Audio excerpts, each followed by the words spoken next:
Well, good evening and welcome to Edgar High School. It's another Football Friday night here on Zaleski Sports. I'm Tom King. Rachel Zaleski is my producer and engineer tonight as the Edgar Wildcats get set to take on Iola-Scandinavia, and we're expecting a pretty good game here tonight.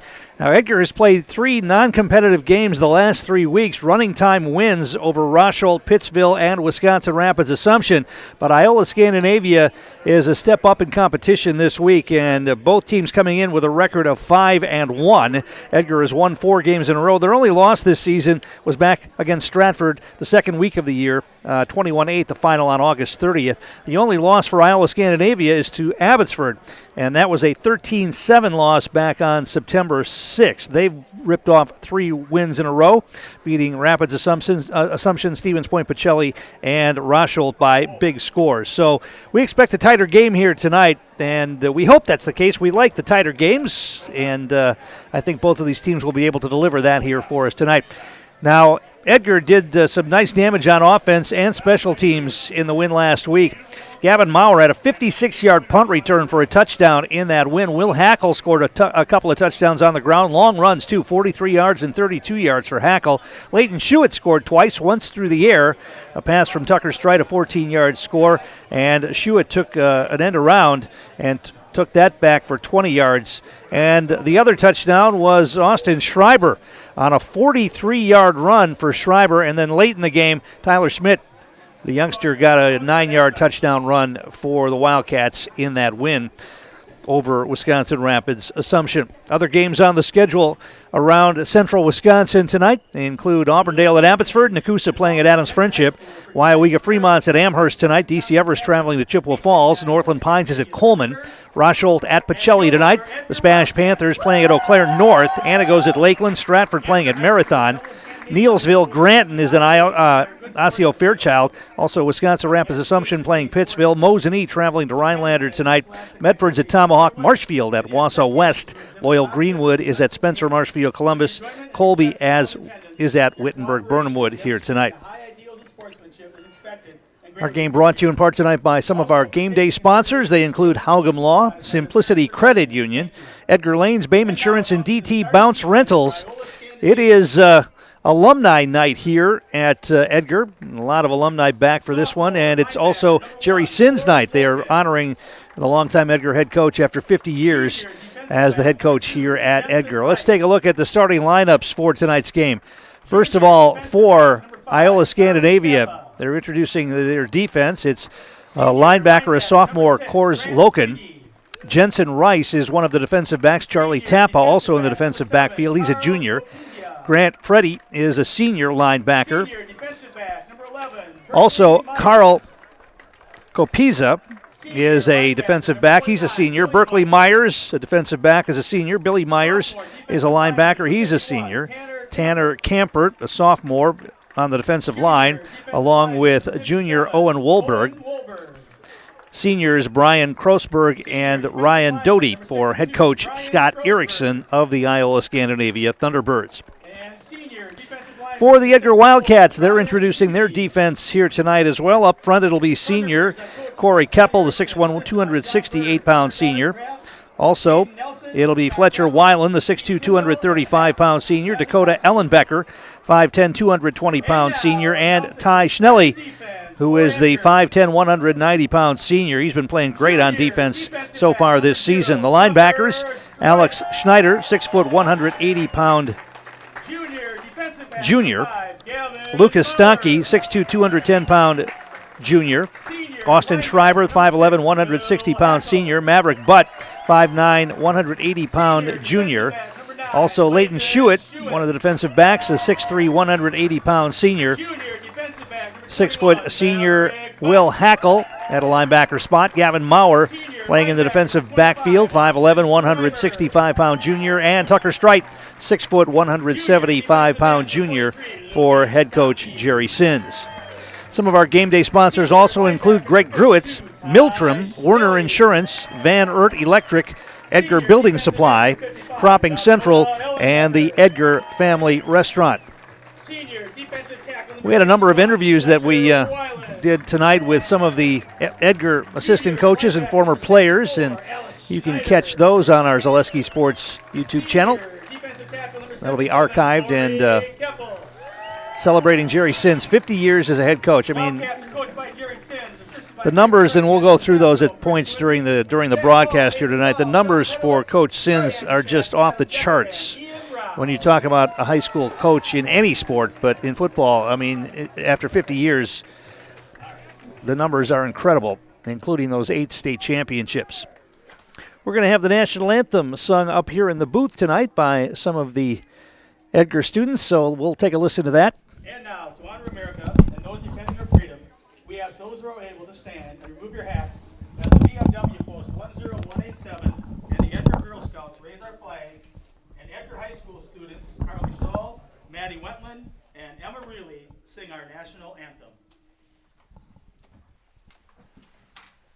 Oh, say, can you see by the dawn's early light what so proudly we hailed at the twilight's last gleaming, whose broad stripes and bright stars through the perilous fight o'er the ramparts we watched were so gallantly streaming, and the rockets right glare, the bombs bursting in air, gave proof through the night that our flag was still there.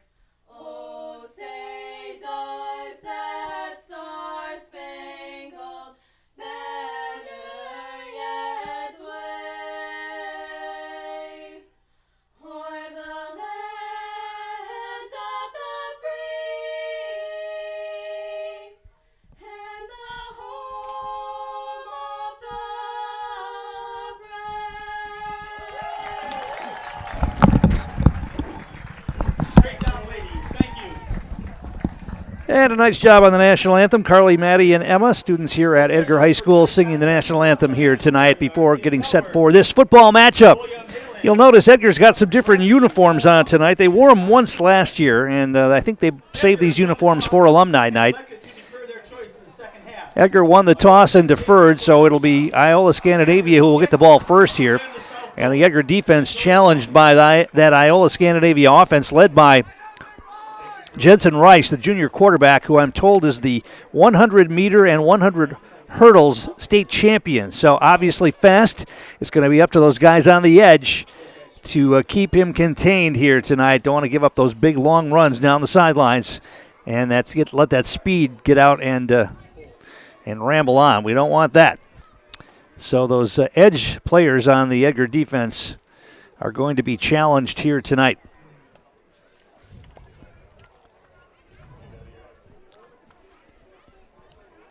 Some of the other guys who will get the ball for Iola-Scandinavia, probably Carl Copiza, Billy Myers, Berkeley Myers, and if they do throw the football, Horace Loken is looking at being one of those receivers they'll try to get it to.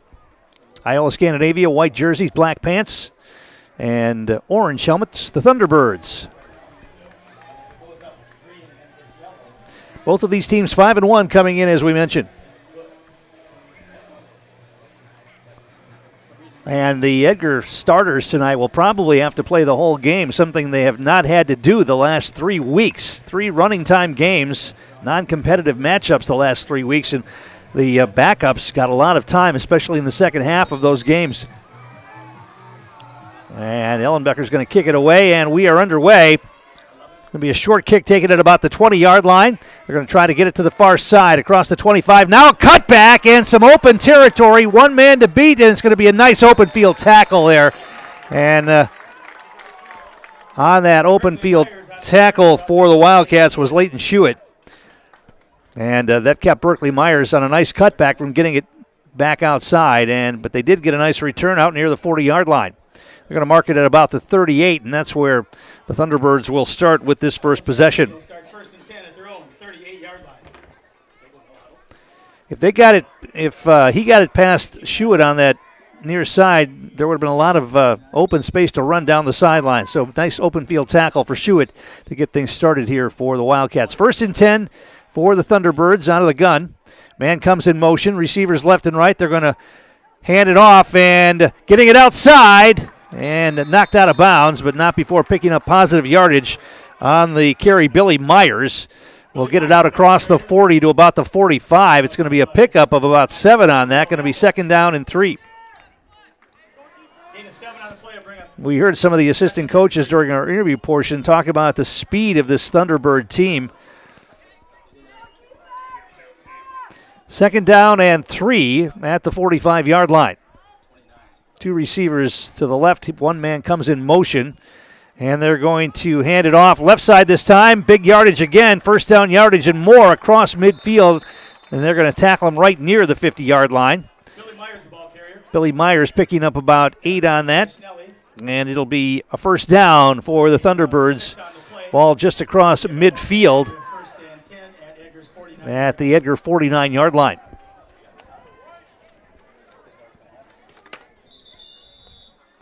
And we're going to get an official stoppage, official's timeout.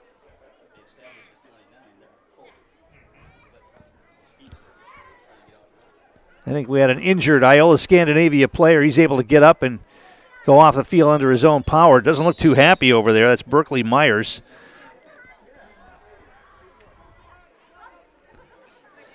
I think he might be having a problem with his shoe. So the Thunderbirds will line up again. Man in motion. And they're going to play action. They want to throw, and they want to throw deep. And they've got a man down there. It's going to be incomplete. Overthrown. Double coverage for the Wildcats. The coverage was there. The ball a little bit overthrown. They were trying to get it to Kors Loken. Down inside the 30 or the 25-yard line. Incomplete. And it'll be 2nd down and 10 for the Thunderbirds at the Edgar 49. Going to see a lot of play action or run read option play by this Thunderbird team, so you're going to really watch where the ball is. Jensen Rice, the quarterback. Rice, inside handoff, and not much doing. Now breaking tackles and getting it down near the 45. Billy Myers, the ball carrier. Billy Myers again picking up about 4 on that. Going to be 3rd down and about 6. 3 carries, 19 yards already for Billy Myers. And a 3rd down and long here. 3rd down and 6 for the Thunderbirds, and they quickly come to the line. 2 receivers to the near side, 1 to the far side. And they want to throw the football. Here comes a big rush, and we're going to get a sack. They throw it. Did he get it away in time? It's going to be a question if that's an incomplete pass or a sack. I think they're going to say he got the pass away before he was tackled. It's going to be a 4th down and 6 on a nice rush there. I think that might have been Hackle or Schuett getting in there, putting pressure on the quarterback, and he was able to get rid of the football apparently. So it's going to be 4th down. They're going to go for it here, it looks like, or they're going to punt the football. They're going to line up. Now they'll line up in a punting situation or punting formation. Snap is there, and the punt's away. And it's going to go out of bounds on the far side. And let's see where they mark the football. I'll tell you what, while they do that, let's take a quick break. We'll be back with more. You're watching high school football on Zaleski Sports. Located in Edgar, Wisconsin, Edgar Building Supply operates as a lumberyard and hardware store, assisting contractors, homeowners, and businesses with their building needs varying from roofing and siding to windows and cabinets. Their knowledgeable staff can assist you with planning your project, estimating costs, and drafting blueprints. Get started on your building project today with Edgar Building Supply. And we're back. Edgar 1st and 10 on their 14. They're going to hand it off and try Hackle around the right side. Not much there. Maybe got it across the 15 to about the 16-yard line. Maybe he'll pick up of 1 or 2 on that. Going to be 2nd down and 9. Tackled by Tanner Camper. Gain of 1 on the play, bring up 2nd and 9. Second and 9 from just across the 15-yard line. Stride will go under center this time. Split backfield behind him. Wide receiver to the far side. And they're going to hand it off again. Inside run out near the 20-yard line. Maverick Butt on the carry that time. Pickup of about 5 on that. It's going to be third down and about 4.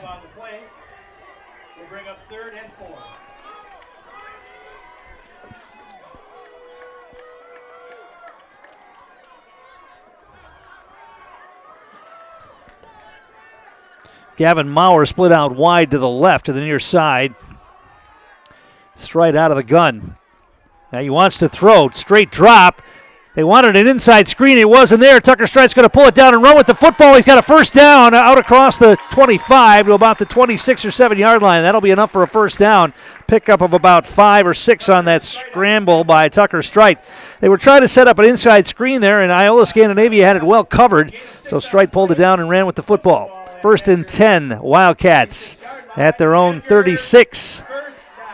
Their own 26-yard line.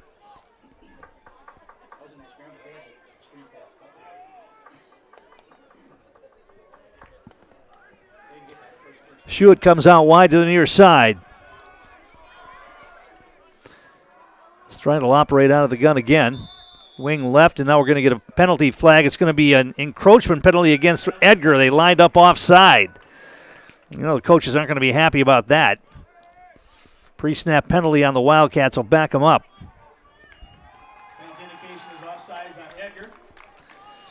And it'll be first and 15 now for the Wildcats. This high school football season seems to be going very fast. Just 2 games left in the regular season. Edgar will get Stevens Point Pacelli here next Friday and then finish on the road at Abbotsford October 18th before the playoffs begin. Stride out of the gun. Wants to throw. Now he's flushed, and he's going to be sacked. Back inside the 15-yard line, depending on where they mark the football.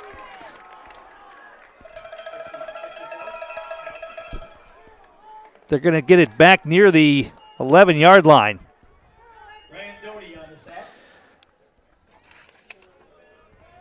Ryan Doty, the senior, getting in there, getting a handful of jersey of Tucker Stride. They're going to mark it all the way back at the 12-yard line, so it's going to be second down and very long. Second down and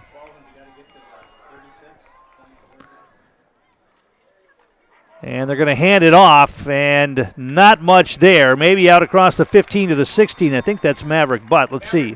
It is Butt on the carry out across the 15-yard line to about the 16.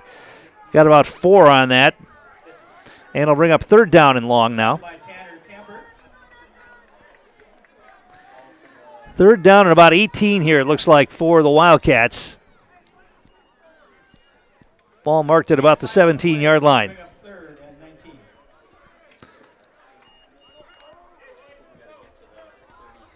Shewitt goes out wide to the right. Stride will be under center this time. Offset backfield behind him. And they're going to play action. Stride rolls out. He's got time. He's looking. Now he's going to throw it deep. He's trying to get it to Shewitt. It's caught. First down and more. Out across the 45. Makes a cut across midfield. He's going to be tackled in Iola-Scandinavia territory. And that's one of those plays where Tucker Stride just threw it up there for Shewitt to go get. And Leighton Shewitt used his height to go up and get that one. And it's a big gainer and a first down for the Wildcats.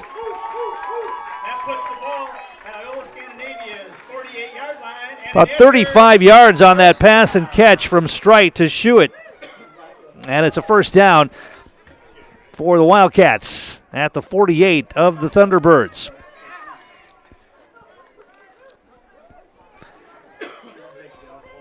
So a big conversion on third and long. Strite under center, wing left, offset backfield. Quarterback keeper, Strite gets it down near the 40, and that's going to be down near first down yardage. That's just a quick hitter, and Strite took it right up the middle. I think he must have seen something there. I bet that wasn't a call play. I bet that was Tucker Strite seeing that there was nobody playing in the middle of the line there for Iola-Scandinavia. Got a quick snap and took it right up the middle and picked up about 8 yards.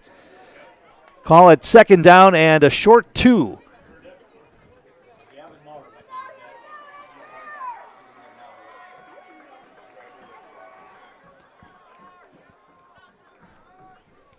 Offset backfield again, Strite under center. And they run the same play again, and he picked up enough for the first down, I think. Tucker Strite, the ball carrier.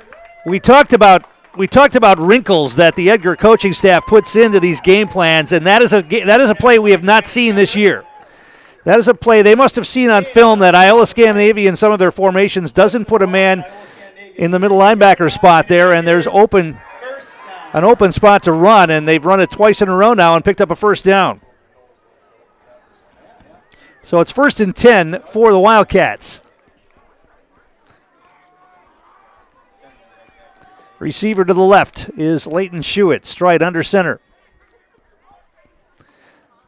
They run the option this time. Strite's going to keep it again. It's going to be a forward lateral, or did he try to pass it? It's going to be an incomplete pass. Schuett got his helmet ripped off on the far side here. No flags on the play. Schuett wanted a flag, and the Edgar coaching staff wanted a flag too. They said the Iola-Scandinavia player just ripped his helmet off.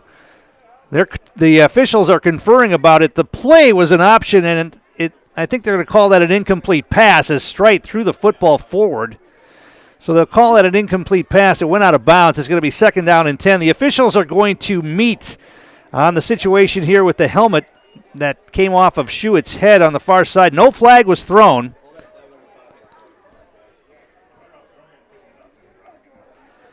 And we'll see if they decide to throw one here after the fact, after conferring here. All of the officials are getting together.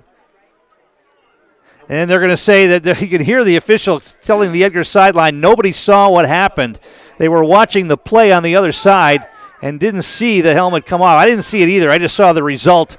The helmet was on the ground, and Schuett was asking for a penalty. So they're going to say no foul there. It's going to be second down and 10 for the Wildcats at the 38-yard line of Iola-Scandinavia. 3:58 to play here in the first quarter. No score in this one. This time they're going to hand it off and try to get Butt, and he's going to be wrapped up and dropped for a loss back near the 40-yard line. There were 3 white jerseys in the backfield all over Maverick Butt as soon as he tried to make a cut. Nowhere to go. Call it a loss of 2 on the play. It's going to be third down and 12. Loss of 2 on the play is going to bring up third and 12.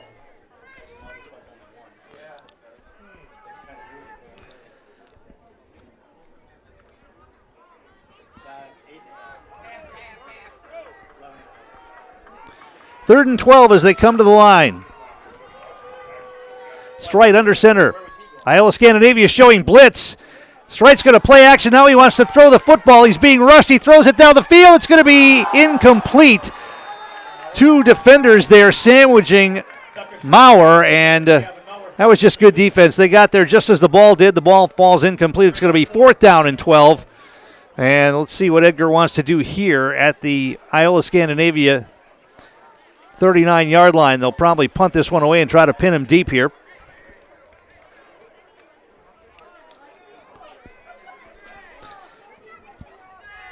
Our game brought to you in part by Nicolay Bank, offering personal banking at its best. They have locations in Stevens Point, Wausau, Colby, Medford, Edgar, and Merrill. Learn more at nicolaybank.com. So it'll be a punt.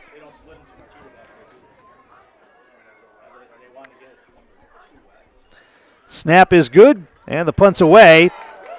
And it's a good one. Going to be caught at about the 5-yard line. It's muffed into the end zone, and that is going to be, he breaks away from the tacklers in the end zone. Now he brings it out, and cutting back, and is going to get it all the way out to the 11-yard line. So what looked like it might have been a safety all the way comes out to the 11-yard line. They had the guy wrapped up, it appeared, in the end zone after he muffed the punt. But a nice return for the Thunderbirds. I think that was Berkeley Myers who brought it out across the 10-yard line. Going to be first and 10 at the 11-yard line. Good turning point right there. It could have been a safety after that muff punt, and the runner took it into the end zone. They had it. Looked like they had him tackled, but he was able to shake free and bring it out to the 11. Rice takes the snap, and he's going to keep it himself and try to get it outside on the far side. Cuts it back, and he's going to be wrapped up and dropped. Positive yardage out across the 15 to about the 16. Pickup of about 5 on that.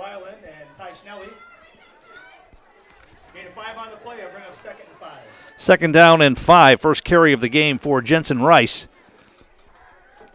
You have to watch, really watch the fakes here in this backfield. Rice,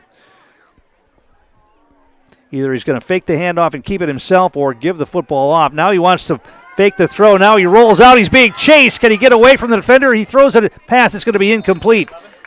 It was just like a little shovel pass. He was trying to get it to Berkeley Myers. It's going to be incomplete.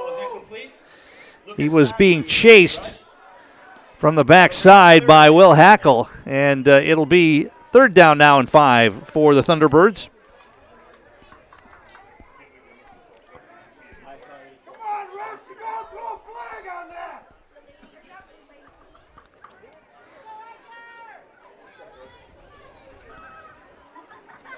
Thunderbirds to the line. Third down and 5. Man in motion. Inside handoff, and it's going to be first down yardage and more out across the 20 to about the 24-yard line. Billy Myers on the carry. Picked up about 9 or 10 on that. Tackled by Alex Schneider. Schneider on the stop for the Wildcats. Going to be a first down for the Thunderbirds at the 25-yard line. Call it 9 on the carry for Myers. Clock moving, under 2 minutes to play here in the first quarter. No score in this one. Two receivers split out wide to the right. Man comes in motion. And a straight drop. They want to throw the football. Here comes the rush. Rice is able to get it away, and now there's a penalty flag on the play. Now he's going to throw it deep to the other side of the field. He's got a man. It's going to be caught. But I think this one's coming back. I think it's going to be a hold in the backfield against Iola-Scandinavia. They got the big completion as Rice threw it against his body across the field, but that's going to come back, I think, on a hold.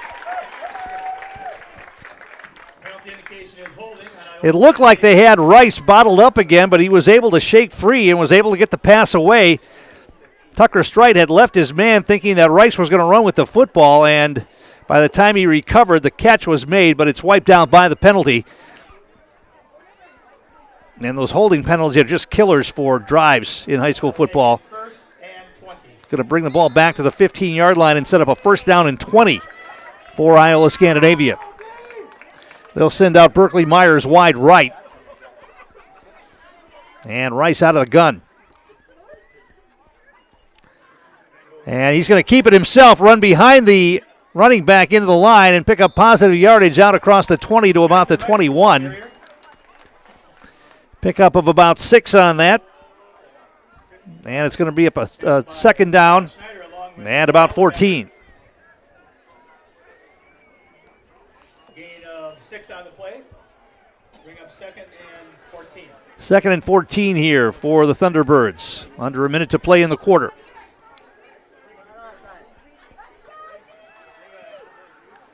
They're going to try the left side, and nothing doing there.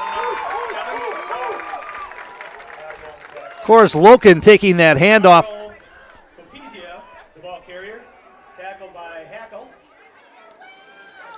Well, that was 7, not 1, so it's Carl Capizia. Pickup of just 1 on that. And it'll bring up a third down and 14 now. They send out 3 receivers to the near side.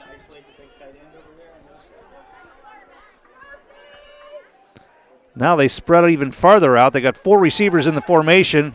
Quarterback Rice is being flushed out again. He's being chased. He throws it deep, and it's going to be knocked away. Good defense as Edgar had double team coverage there. And it looked like that was Gavin Maurer who got a hand on the football to knock it away. It's going to be a fourth down and a punting situation here for the Thunderbirds with just 9 seconds remaining in the first quarter.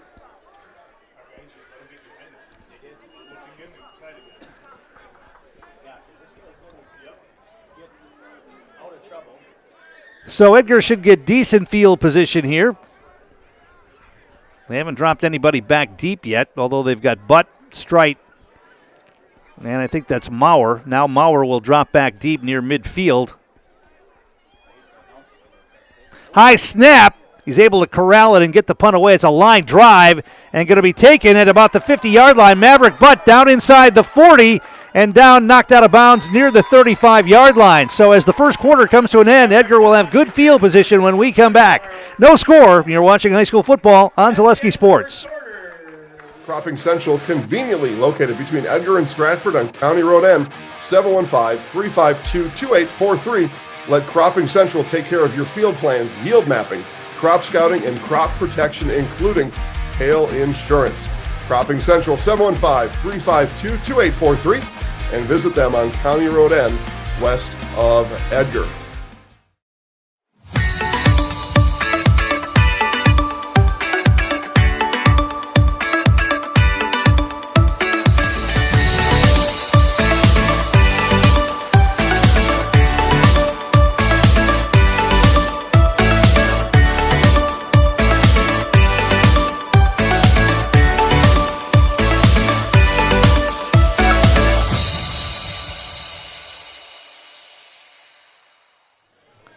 Tom King back here at Edgar High School as we go to the second quarter. No score in this matchup between the Wildcats and Iola-Scandinavia. Edgar will have the football, 1st and 10 in Thunderbird territory at the 34-yard line.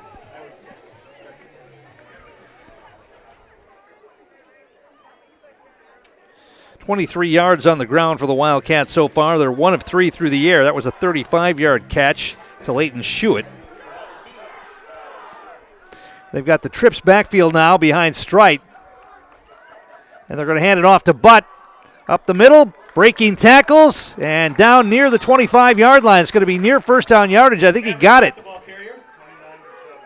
I think he picked up about 10 on that. That's going to be a first down for the Wildcats inside the 25-yard line. Puts the ball at Iola-Scandinavia's 24-yard line, and an Edgar first down. 1st and 10 for the Wildcats. We mentioned it's alumni night here at Edgar. And a tribute to head coach Jerry Sins, a nice program they put together. We had interviews with a number of assistant coaches and former players that you can find on our YouTube channel. Here's Butt again, trying the left side. Not much there that time. Maybe got a yard or two before he got stacked up. And we're getting a little extracurricular activity as they unpile. Gain of 2 on the play to bring up 2nd and 8. 2nd down and 8 here for the Wildcats.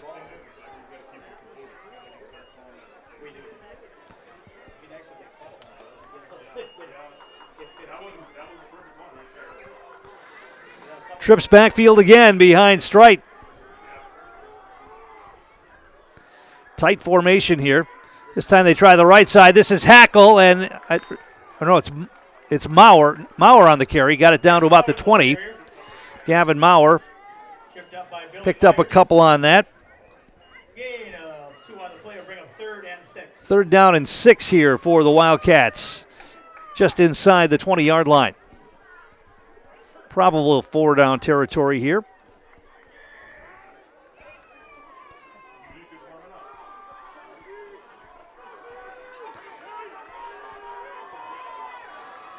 Full house backfield once again.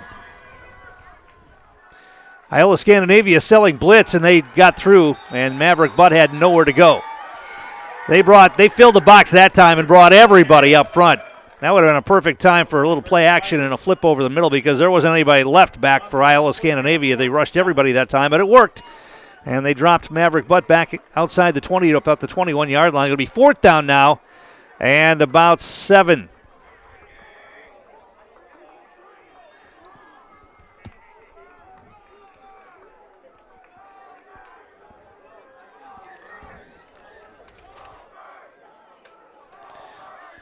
Got a couple of Edgar players on crutches on the sideline, Jace Affelbeck and Brock Maurer. Now we're going to try a halfback option play. They're going to throw it to Schuett in the end zone. That's got to be interference, and it is. Leighton Schuett interfered with in the end zone. That'll give Edgar a first down. They try a halfback option that time. The pass was fluttering, and it was a clear interference play in the end zone. And it'll be a first down for the Wildcats, I believe. Penalty indication. See where they mark the football.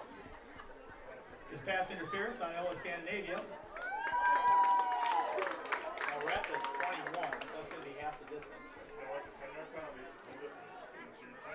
That's right, correct, yes. Yeah, it's only a 10-yarder. See where they mark this off. I think it's going to be not for a first down. Should be a 10-yard penalty, right?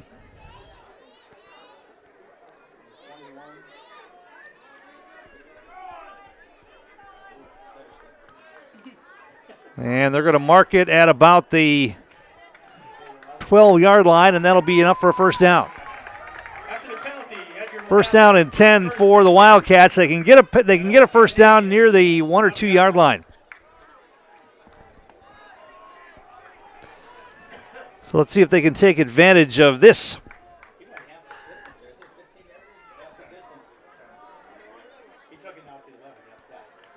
The ball marked at the 11-yard line, so they can get a first down on the 1. Trips backfield behind Stride again. Long snap count. Iola-Scandinavia is showing blitz again. Now they back off. They're going to hand it off and try the right side. This is Hackle breaking a tackle down inside the 10 to about the 8. He was hit in the backfield, but he was able to break that initial contact, got it down inside the 10. Pickup of about 3 on that. Call it second down and 7.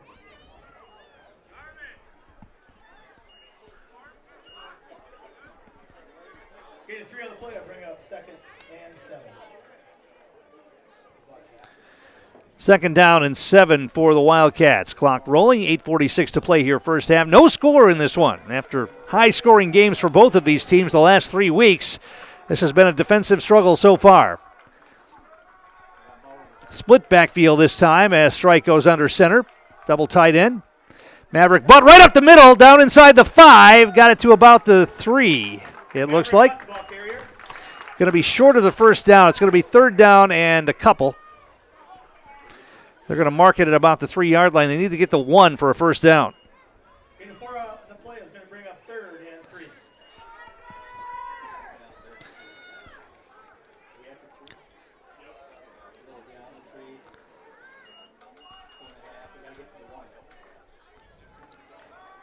Shewitt's going to go out wide left.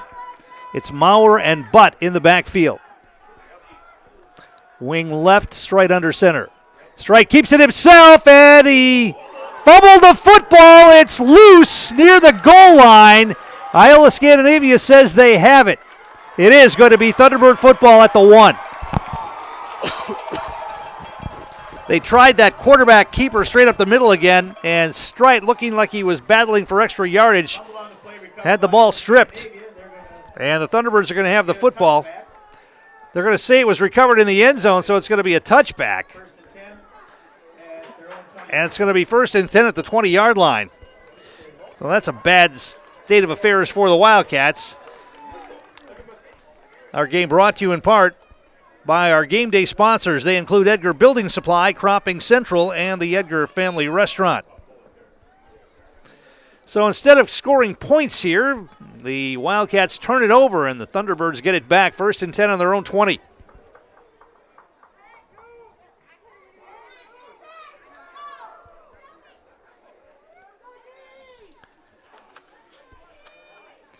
Rice out of the gun. They're going to hand it off. Try the right side. Not much there. Out across the 20 to about the 22. Billy Myers on the carry again. Picked up a couple.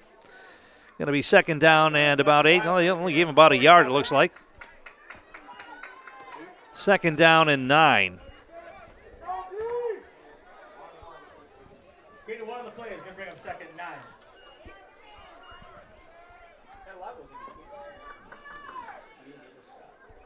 Rice out of the gun again. Man comes in motion. He wants to throw it out in the flat. It's going to be caught, but then Shewitt is right there. Shewitt fought through his block and dropped the receiver just as he caught the football. The pass was completed, but it's going to be a loss of a yard back to the original line of scrimmage. Kors Loken on the catch, and Shewitt with a nice defensive play Going to be 3rd down now and 10. There was a guy trying to block Shuett, but he sort of shrugged him off and got through and made the stop just as the ball was caught. 3rd and long.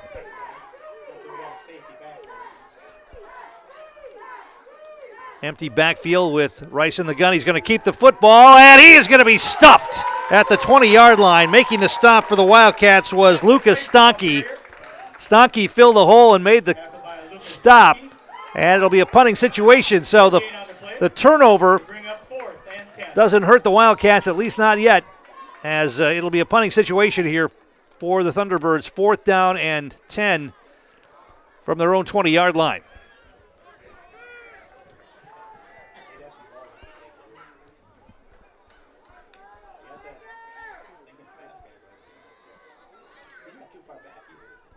They're going to. It looked like he was going to run a fake punt. He runs it a little bit to the side, then punts it. It's caught at midfield. Maverick Butt up across inside the 40. Now he's got some running where he's going to go the distance. Did he go out of bounds? No, it's going to be a touchdown. It's going to be a 50-yard punt return for a touchdown for Maverick Butt. Somehow, Edgar was able to seal that sideline.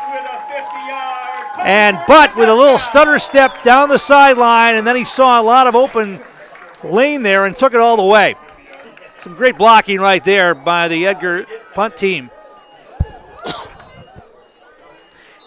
And Maverick Butt gets Edgar on the board first. A 50-yard punt return. 2nd game in a row that the Wildcats have returned a punt for a touchdown. 5:37 to play in the first half.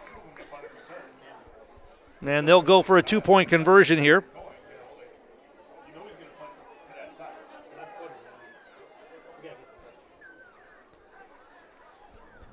They're going to try to throw for the 2-point conversion. Strite overthrows Butt. Butt was well covered just across the goal line, so the 2-point conversion attempt is no good. 6-0 Edgar. Back in a moment. You're watching high school football on Zaleski Sports. At Ridgetop, we are your trusted, local, affordable exterior renovations expert. Isn't that right, Bo? Exactly, especially when we are working on someone's biggest investment. Can you give us an example, Bo? Well, there was this house. We replaced the roofing, siding, and windows. Then they left a 5-star review. One of our thousands of 5-star reviews? Exactly. For your free, no obligation estimate, call us today or go to ridgetopexteriors.com. Cropping Central, conveniently located between Edgar and Stratford on County Road N, 715-352-2843. Let Cropping Central take care of your field plans, yield mapping, crop scouting, and crop protection, including hail insurance. Cropping Central, 715-352-2843, and visit them on County Road N, west of Edgar. And we're back here at Edgar High School where the Wildcats have struck first. A 50-yard punt return for a touchdown for Maverick Butt. And with 5:37 to play in the first half, Edgar leads at 6-0 as they will kick off here. So they were down inside the 5-yard line trying to score a touchdown. They fumble the ball away. They get a 3-and-out. And then the punt taken all the way back for the score.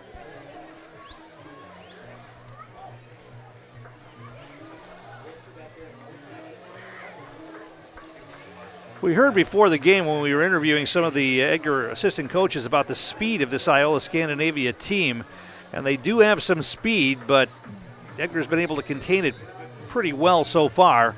And Edgar's got some speed as well. Short kick this time, taking it about the 30. They're going to try to get it, and it's going nowhere. That was Hackle comes in to make the stop on special teams. Billy Myers on the return, brought down by Will Hackle. And tackled at about the 25-yard line.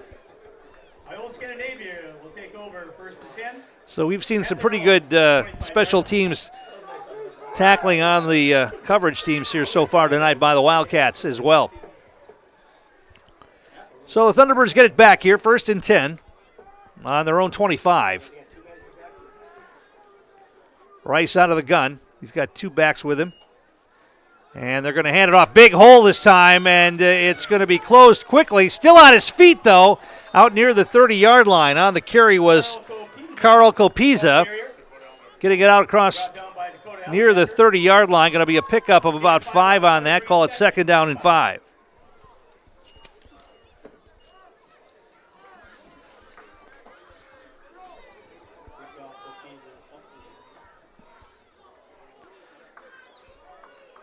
Receivers left and right this time for the Thunderbirds. Rice is going to hand it off. They try the right side this time, breaking tackles, and it's going to be a first down out across the 35 to about the 37. And it's going to be Billy Myers on the carry. And he picked up about 7 on that, enough for a first down. Tackled by Fletcher Weiland. Gain of 7 on the play. Puts the ball at Iola-Scandinavia's 37-yard line, where they'll have it 1st and 10. 1st and 10 for the Thunderbirds. They've got all 3 timeouts remaining, about 4.5 minutes remaining in the first half. But then they marked it way back there. 2 receivers to the near side. Rice out of the gun again. He's going to keep it himself this time. He's got some blockers, and he's going to be corralled and dropped near the 40-yard line. Jensen Rice, the ball carrier. Tackled by Fletcher Weiland on the stop for the Wildcats. A pickup of only 3 on that. Play to bring up 2nd and 7. And it's going to be 2nd down and 7. You'll give up 3-yard gains. You just don't want to give up the 30-yarders with the speed that this Thunderbird team has. If you can slow them down and let your teammates come in and help with the tackles, that's what Edgar's got to be thinking about here. Rice out of the gun again. And he's going to keep it. Now the option. The ball's on the ground. It's loose. Thunderbirds fall on it near about the 36-yard line. Myers, the ball carrier.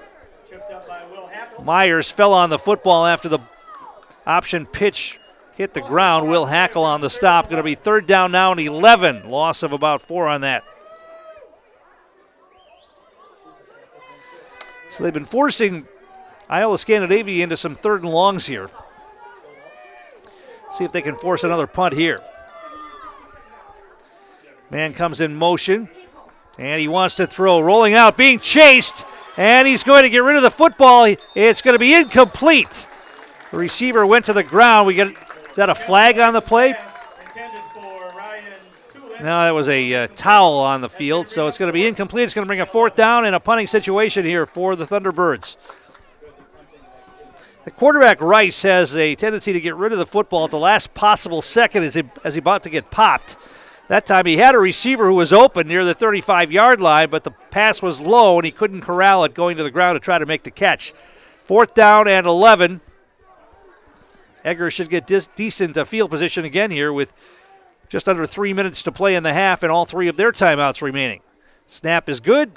Punts away, and they're going to punt it out of bounds this time, not even give him a chance to return it. And it'll be great field position for the Wildcats. They're gonna walk it forward. Alumni from 1964. And it's going to be marked at about the 45-yard line of the Wildcats.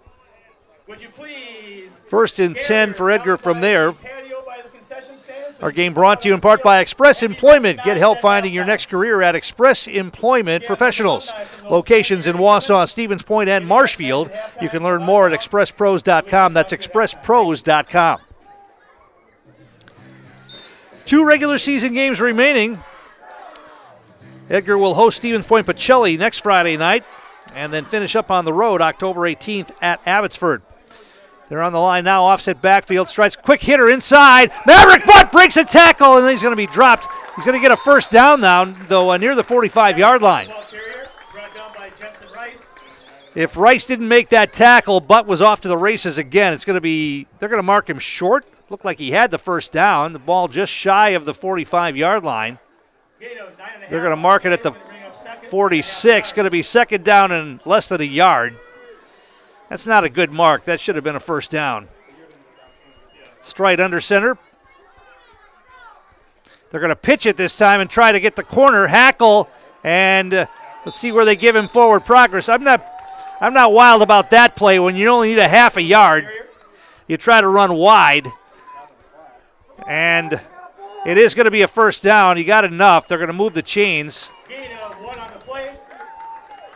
That puts the ball at Iola-Scandinavia's 45-yard line, and an Edgar first down. So the ball marked at the 45. 2 minutes to play. Clock moving again as Schuett splits out wide left. Iola-Scandinavia showing blitz here. Strite, handoff. This is Hackle again. Positive yardage, moving the pile down inside the 40 to about the 34-yard line. Maybe the 35 is where they're going to mark it. Going to be enough for another first down. Carries a bunch of tacklers down to the 35-yard line. First and 10 for the Wildcats at the 35-yard line.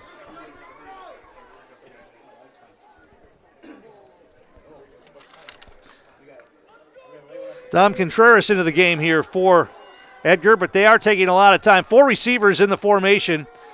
Strite will operate out of the gun. Clock still moving, 1:22 to play. It took a lot of time to get this play out there.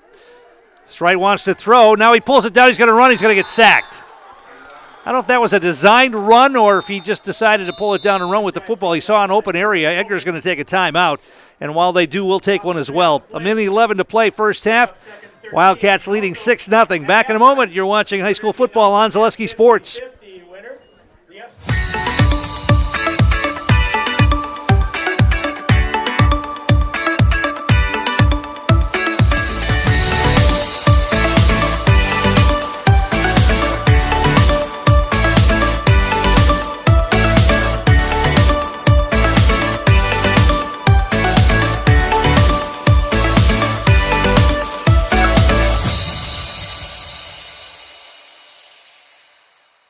Warner Insurance Agency is a family-owned insurance business that has been helping customers with all of their property and casualty insurance needs for 3 generations. Let Warner Insurance help with your small business, farm, home, auto, and recreational vehicle insurance needs. Warner Insurance, proud supporter of the Edgar Wildcats. And we're back here. 2nd down and 13, a loss of 3 on that play.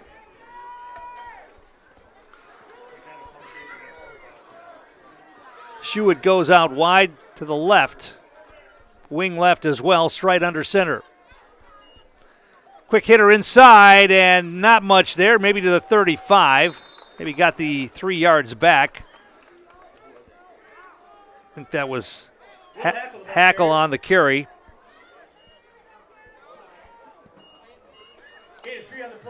And it's going to be 3rd down and 10, and they're just content to let the clock roll here. They've got a couple of timeouts left, but 3rd down and 10. They try the counter play this time. Hackle's got some running room down inside the 30, 25, and goes out of bounds inside the 20-yard line. Actually, that was Maurer, number 5, not Will Hackle. Gavin Maurer on the carry. Gets it down inside the 20, and a first down for the Wildcats at the 19-yard line. 35 seconds remaining.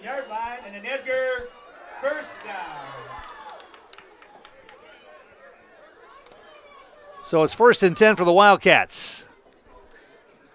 Maurer had a punt return for a touchdown in last week's game. Stocky goes in motion, sets up on the left side. They hand it off to Maverick, but he breaks it into the secondary and then gets dropped inside the 15-yard line. And Edgar's going to take their second time out here. And we'll take one as well. Back in a moment. You're watching high school football on Zaleski Sports. Timeout, Edgar.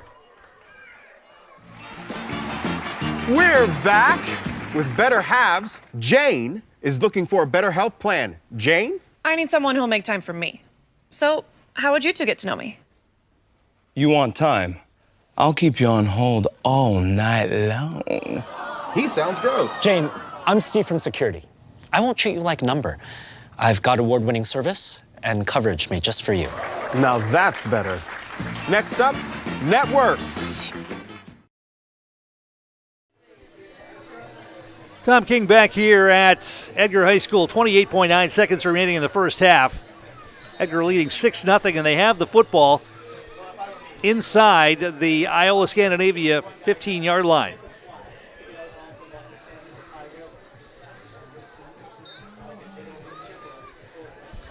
going to be second down at about 5. They have one timeout remaining. Schuett splits to the near side. Stride will operate out of the gun this time. He's got a wing to the right. And he's going to play action to Butt, and he wants to throw it to the end zone, and he's going to overthrow his intended receiver, and another penalty flag flies. Might be defensive holding. Let's see. Somebody might have grabbed Schuett to slow him down. That might be the call. I believe it's going to be defensive holding. Penalty flag is thrown. It's going to be holding against Edgar. No, they pointed the wrong way, yeah. Defensive holding against Iola-Scandinavia. Flag is sitting at the 5-yard line. You don't see defensive holding a lot in high school football for whatever reason, but it was called right there. I think that was one of the reasons the ball was overthrown, that somebody impeded Schuett's pass pattern and slowed him down by grabbing a handful of jersey. So they'll mark the penalty off, and the ball will be marked at about the 8-yard line. It's going to be first and goal for the Wildcats from there with 23.1 seconds remaining and one timeout. They had it down here earlier and fumbled near the goal line. Let's see what happens here. They'll operate out of the gun. Maurer to the left, Schuett to the right. They're going to play action to Butt again, and Strite rolls out. Looking, now he throws, he's got a man! It's going to be incomplete. Maurer went down to try to get it off the turf. And it's going to be second down and goal, 16.9 seconds remaining.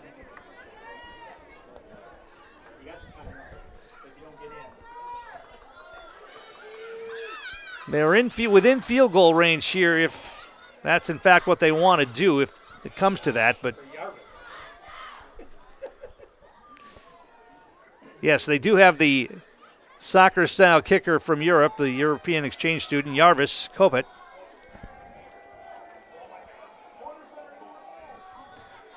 They'll operate out of the gun here. They love to have a touchdown, obviously. Strite wants to throw again. They're going to throw it up for Schuett in the back of the end zone. Double cover, and he went up and got it. Did he stay in bounds is the question. Yes, he did. Yes, he did. Schuett was well covered. That was great coverage by Iola-Scandinavia, but Schuett is taller than both of the defenders, and he went up and got it in the back of the end zone and somehow stayed in bounds. Touchdown, Wildcats, 12-0 with 11.1 seconds to play in the first half.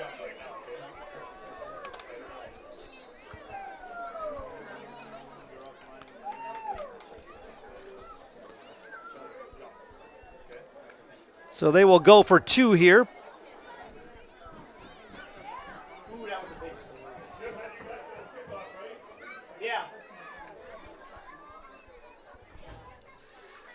Hand off to Maverick Butt. Did he get it in? No, the ball comes loose. Strite will fall on it, and that will be no good on the 2-point conversion. So it's 12-0 Wildcats.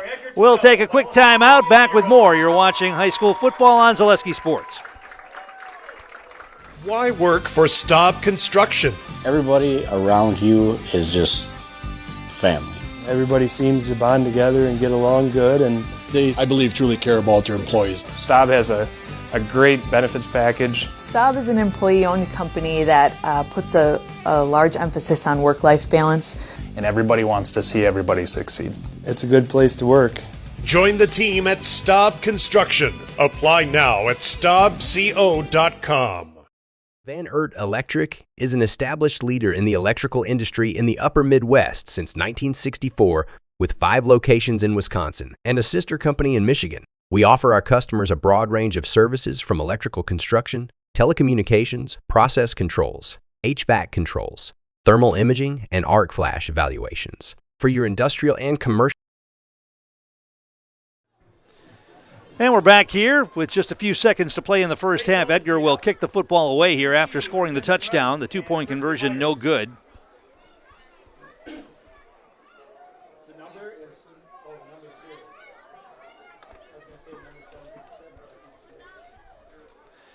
Iola-Scandinavia sending 2 men deep inside the 10-yard line. The Edgar kicker has not been able to, Ellenbecker's not been able to get it that deep. So we'll see here.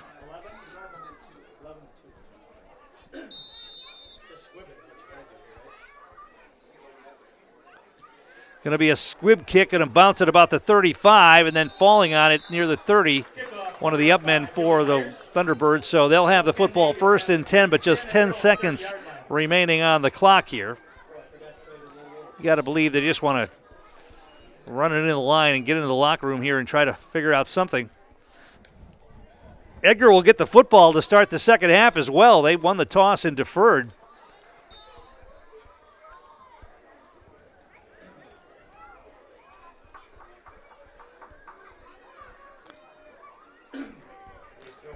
Tucker Strite, 2 out of 5.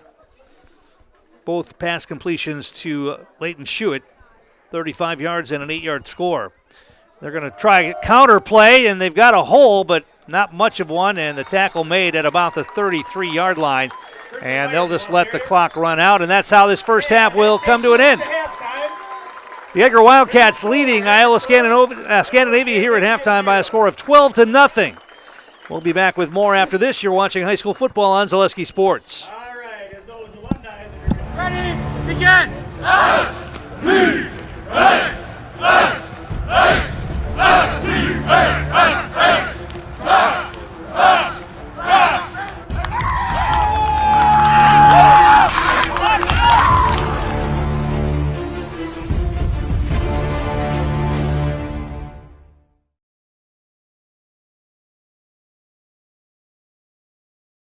Well, the stadium was named after Amanda Gerke, and in 1872, Amanda and her husband, August, came to Stevens Point, and August was a master tailor, and in those days, if you were a tailor, you made a pretty good sum of money. August died in 1912. Amanda died in 1922, and she left a sizable amount of money to the Stevens Point community for parks improvements. And the amount she left was in 1922 was $50,000, which translates today to almost $1 million. In the 1950s, from 1954 to 1957, the Green Bay Packers trained in Stevens Point. They stayed in the dorms at Dalzell Hall and ate at Nelson Hall, part of UW Stevens Point, which at that time was known as Central State College.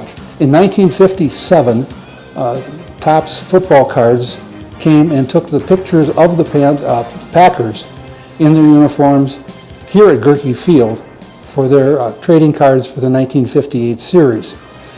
There are a number of Packer cards. You can see the background of the old stone bleachers. One of the cards in particular, Bart Starr, if you look at his card, you can see the stone background that's right now behind the press box. The Packers in the 1990s scrimmaged a couple times here. They had one scrimmage against the New Orleans Saints in 1991, and in 1995, Jacksonville's first year in the NFL, the Jaguars trained at UW Stevens Point, and they had some practices here as well. One of the reasons why Jacksonville wanted to move out for its first year was they thought, well, it's going to be too hot for us in Jacksonville. Well, the year they were here in Stevens Point was one of the hottest on record in Stevens Point. There were even alerts for farmers to keep their cattle indoors during the daytime because of the heat. And there are pictures of Jacksonville players sitting in giant garbage tubs full of water because the university did not have the steel tubs for them to sit in. They just went to one of the convenience stores and bought some giant garbage cans for them to sit in, which is really kind of humorous, seeing 300-pound football players in tubs of water like that.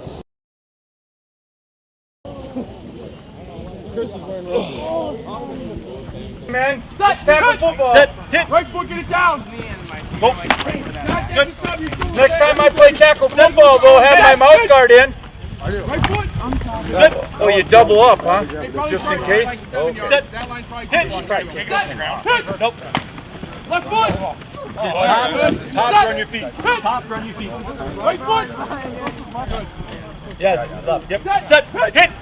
Left foot, Cam. Nope. Good. Hey, now drive them this way, though. Don't let them continue to run. Set. Hit. Bend over. Top of shoulder pad. Shuffle. Yep. Left. Play tackle football. Stop. Hey, get there. Coach, did you tell them not to take them all the way down? Here we go. Set. Hit. Hop and run their feet. You want them to the ground? I mean, we're playing tackle football. Right. Live to the ground. Here we go. Set. Hit. Oh, God, Dill. Right. Where are you calling out? Here we go. Set. Hit. Yeah, Dill. Hit. Come on, Aiden. Good boy. Good. Set. Hit. Hey, I don't have to. You got a punch. Hey, how about go to the whistle? Go to the whistle, Set. man. Hit. My bad. Set. Hit.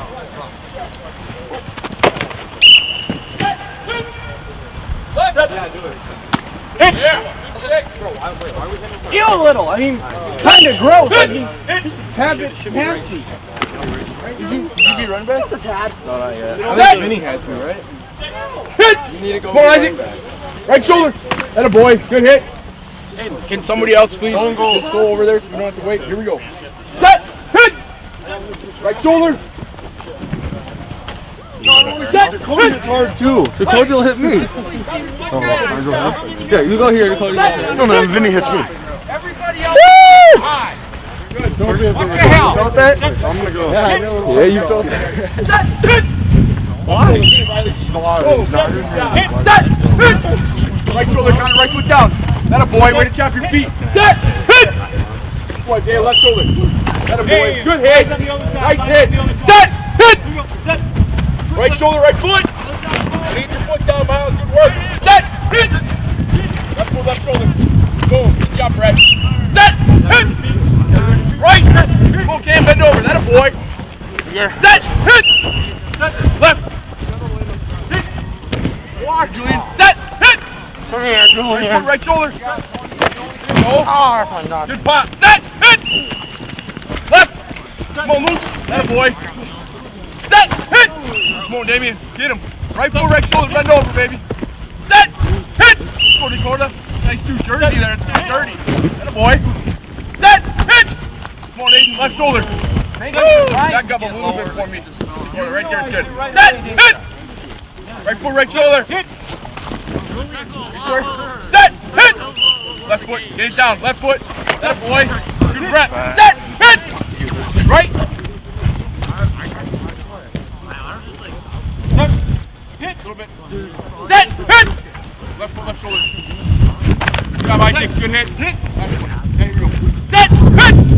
He's talking shit, Andy. Let me right down. Here we go. Yeah, baby. Let's go.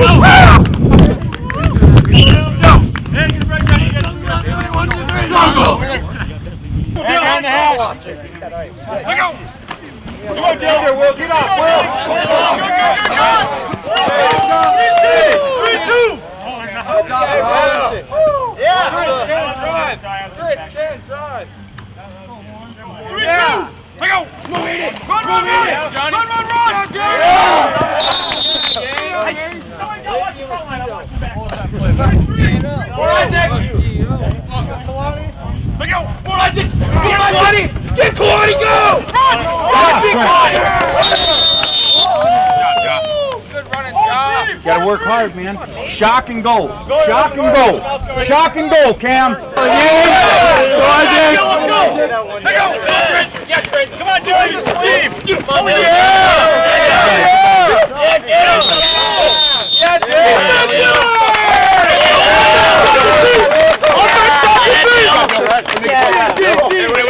Yes, sir.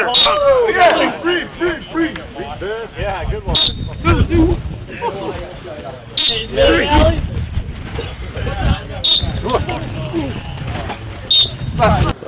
I mean, homecoming, yeah, it's just fun. The atmosphere, we got that huge student section helping us out. Oh yeah, whole game. It comes down to the Friday night game. Yeah, everyone's waiting for it. It's fun. We got to put on a show, beat West, take care of business, move on to the next week. Cheer them.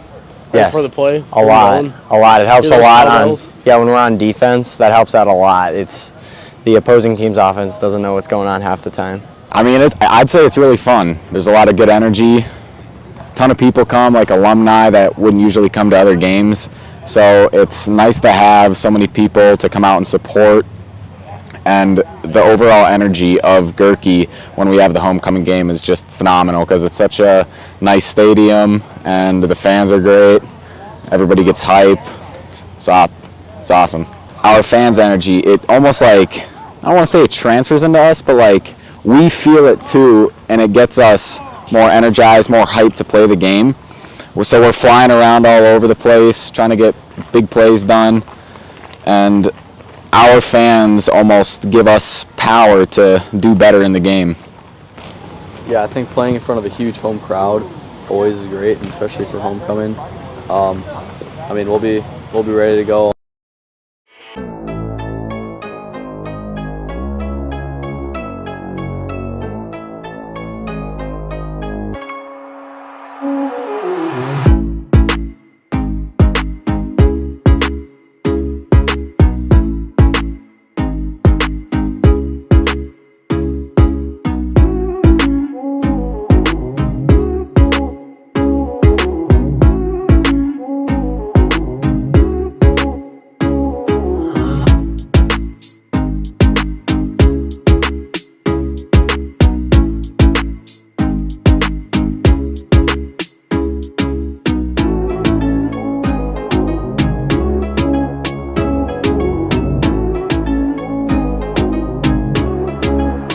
And so you twin receivers, top of your screen, halfback right. Kostrowski back to throw, pressure coming. It's knocked down and intercepted! And inside this 5-yard line is going to be Brett Standifer. What an incredible play. He's actually been banged up a bit the past couple of weeks. Chandler just kicks himself. He's going to walk in. Touchdown, Panthers. Number 10 on the season for Grant Chandana.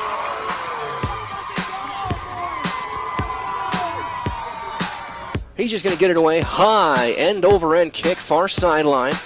It'll take a huge Wausau West bounce inside the 10. Twin receivers, bottom of your screen. Passed out to Cason Sayer. Gets a block, cuts upfield. 45. He's got the first down. He brought down China 50 by Matson. And Ani Eddies is the halfback. Still second down. Yes, orbit motion across. Pump fake on the screen, looking deep. Got Elsner, and he's got him. Inside the 20. No, he fell. The hit knocked it out. Halfback right, 3rd and 9. Kostrowski looking to throw. Throw's got a man, Matson. He's going to make the catch at the 35 on the bottom of your screen. Kostrowski looking to throw. Now he's going to be flush right. Looking at the sideline, throws it. It's almost picked off by Jackson Spees. And we're back here at Edgar High School. We're at halftime. The Wildcats leading 12-0 over Iola-Scandinavia. Defensive struggle so far. It is alumni night, and we're going to talk to a couple of recent alums last year. You remember these names: Tegan Strite, Carter Butt, and state champions for the Edgar Wildcats last season. Neither of you guys is playing this fall, though. No, I figured it doesn't get better than winning a state championship, especially under Coach Sins. It's hard to replicate that kind of feeling in college, and I just figured, why not end on top? Yeah, now I'm running track in college, so you still have that thinking about football. Still but have that still, competitive yeah, thing still going got on, right? Yep, still got that. When you come out here for alumni night and you got the Friday night lights and you got it feels like fall now, and either of you getting the itch to play again? Not the itch. I am definitely feeling the nerves for my younger brother. He's still playing, so I feel the same way I would as if I was playing, but no, I like coming home and being able to come watch these games. If I was playing, I wouldn't have that opportunity. And not hurting the next morning. Exactly, right. Yeah, like you said, the fall weather, it's been pretty hot so far this fall, so it's nice that it's a little cooler now. You get that football atmosphere, and we kind of both live vicariously through our younger brothers now, seeing them perform and cheering for them. It is Jerry Sins night tonight here on Alumni Night. They're going to have a little party for him afterwards. I guess talk about your experiences with Coach Sins and what you felt he did for you guys in your high school football careers. Yeah, even since a young kid, I grew up in the same neighborhood as he was saying in the pregame show, and just that kind of experience, that bond you build with him. You see him going on walks past your house, he'll stop in and say some words. So at a young age, you got to know him pretty well, and I was pretty fortunate to have that opportunity that I got to know him pretty well that early. And as a player, it just doesn't get better. He's intense, but he's caring. You can tell he cares about you, but in big games, even in the smallest games, he makes sure every little detail is perfect. Otherwise, you're showing something on film that other teams might find a weakness. So he makes every game seem like the biggest we've ever played in. Yeah, kind of like he said, the little things to him are so important, and the relationships that he builds with each player is kind of what makes him special. Like, it's not just about football for him, it's about the whole aspect of life. And like, if he reams on you, you kind of just have to take it like with a grain of salt. Listen to what he's saying, but know that he means it as good, not bad. If he yells at you, that means that he sees potential in you usually. What was your favorite memory from last year's state championship run? Well, I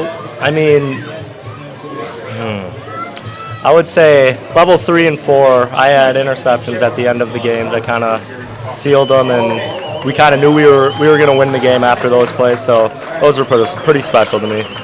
I would say the bus ride back after we won the state championship, in those comfy seats on the coach bus, a lot comfier than a school bus, and singing songs that Coach Sins liked, we liked. It didn't really matter because, we just won state and we were coming home. And we were playing a song that reminded us of it on the way back into town, and it was great energy all around. Well, you'll always have that to remember. State champions forever. Thanks for joining us. Thank you. That's Carter Butt and Tegan Strite joining us here at halftime as we get set. Both teams have returned to the field now. We'll get set for the second half of football. Let's run down some stats. Not much to talk about as far as the stats go in this first half. A defensive struggle as we might have expected, as the Iola-Scandinavia Thunderbirds only 41 yards of total offense unofficially, all on the ground. 31 yards for Billy Myers on 7 carries. Carl Capiza had 6 yards, and the quarterback Jensen Rice with 14 yards on the ground, 41 yards rushing, and no yards passing, although there was one completion for Rice. He was 1 out of 4, but the completion went for no yards as Shewitt made a nice tackle on that play. For the Wildcats, they haven't been able to do a whole lot offensively either. 113 yards total offense unofficially in the first half, 70 yards on the ground, 43 through the air. 2 passes completed. Tucker Strite, 2 of 5 through the air. Both completions to Leighton Shewitt, 1 of 35 yards and then an 8-yard touchdown pass. That came with just 11 seconds remaining in the first half. On the ground for the Wildcats, it's Gavin Maurer, 22 yards on 2 carries, 18 yards for Will Hackle, 17 yards for Maverick Butt, and 13 yards for Tucker Strite, 70 yards rushing. And the other touchdown came on a punt return. Maverick Butt, 50 yards on the punt return for the touchdown in the second quarter. So that's where we stand here at halftime with the Edgar Wildcats leading by a score of 12-0. We mentioned that there are just 2 weeks remaining in the regular season for high school football, and the Wildcats have 2 games remaining. As one home game, that's Stevens Point Pacelli next Friday night. They finish on the road against Abbotsford on October 18th. Iola-Scandinavia will have a home game next Friday night against Pittsville, and then they finish on the road at Auburndale, also on October 18th. Our game brought to you in part tonight by Ridgetop Exteriors. Just like these players bring their best to the field, Ridgetop Exteriors brings top-tier performance to your home. From roofing projects to siding, windows, and doors, Ridgetop Exteriors has the winning strategy to protect your home.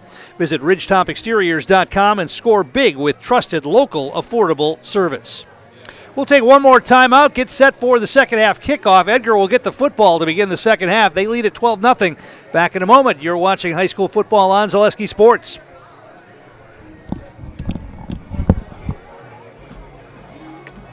Van Ert Electric is an established leader in the electrical industry in the upper Midwest since 1964, with 5 locations in Wisconsin and a sister company in Michigan. We offer our customers a broad range of services from electrical construction, telecommunications, process controls, HVAC controls, thermal imaging, and arc flash evaluations for your industrial and commercial. Edgar Family Restaurant is located just south of Highway 29 in Edgar and open 7 days a week from 6 a.m. to 9 p.m. Breakfast, lunch, dinner, snack, drink, dessert, get it all at Edgar Family Restaurant. Homemade food to fill your belly and your soul. Daily specials including Friday fish fry, soup, salad, pies made from scratch, and a full menu of choices are yours at Edgar Family Restaurant. Give back to those who support our community. Give back and visit Edgar Family Restaurant for breakfast tomorrow, then stay for lunch and dinner too. Edgar Family Restaurant is a proud backer of Wildcats football.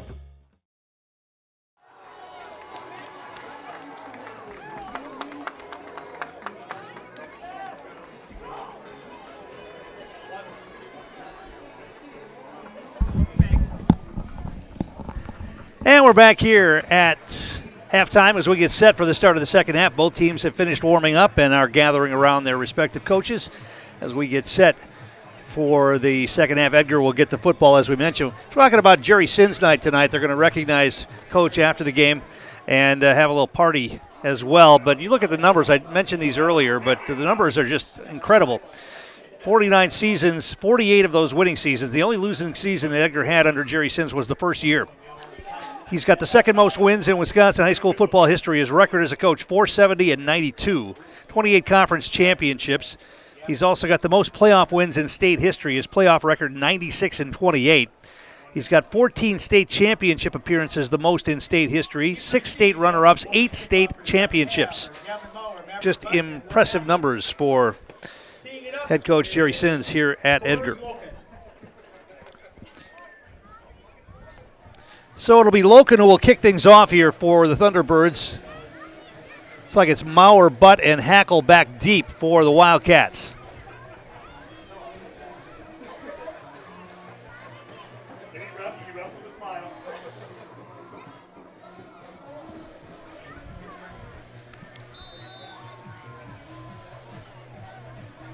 And it's a line drive kick, and it's going to be taken, I believe, by Hackle on the far side, out across the 15, out across the 20, and he's going to be dropped at about the 29-yard line, maybe the 30.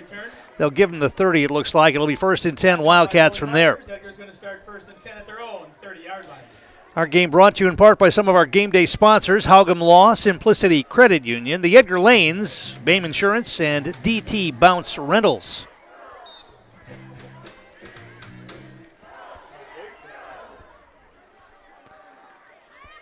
So Tucker Strike will be under center. Split backfield behind him. Schuett comes wide to the near side. We've got a wing to the right as well. They're going to try a quick hitter inside. Positive yardage. That's Maverick Butt out across the 35 to about the 36-yard line. Pickup of about 6 on that. And it'll be 2nd down and a long 4, maybe 5, close to 5. They marked him just across the 30-yard line.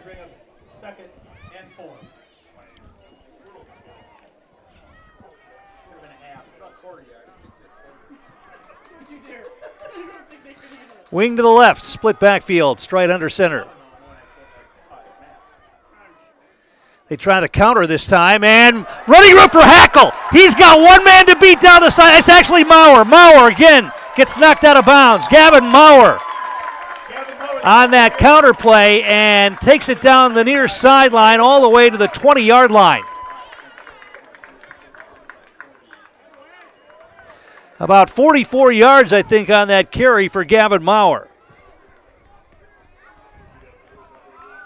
44-yard run puts the ball on Iola-Scandinavia. Ball is going to be marked at the Iola-Scandinavia 20-yard line. So Gavin Maurer, who had the punt return for a touchdown last week, he wears number 5. Hackle wears number 6. Hard to tell sometimes which is which. Split backfield behind Stride again. They give it to Maverick Butt. Try the left side. Now he cuts it back, puts his head down, moves the pile down near the 15. They're going to mark him shy of the 15 at about the 16-yard line. Call it a pickup of 4 on the carry. And it'll be 2nd down and about 6. Getting 4 on the play brings up 2nd and 6. Hackle's got a green arm sleeve. He sliced his arm, has 26 stitches. Split backfield behind Stride again.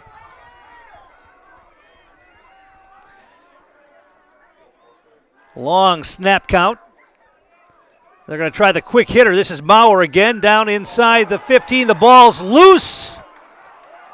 And Iola-Scandinavia has it. 2nd time tonight that Edgar has coughed the ball up in Iola-Scandinavia territory. So you look like you're marching down for make it a 3-score game, and another turnover gives the ball back to the Thunderbirds at the 10-yard line. So now it's up to the defense again. And the Thunderbirds line up quickly.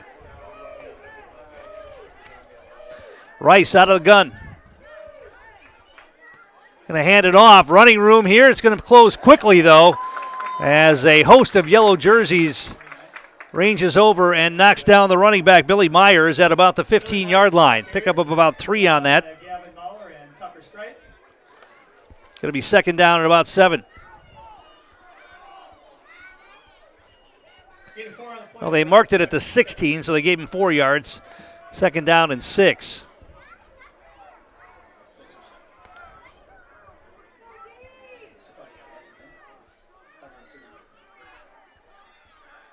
Man comes in motion.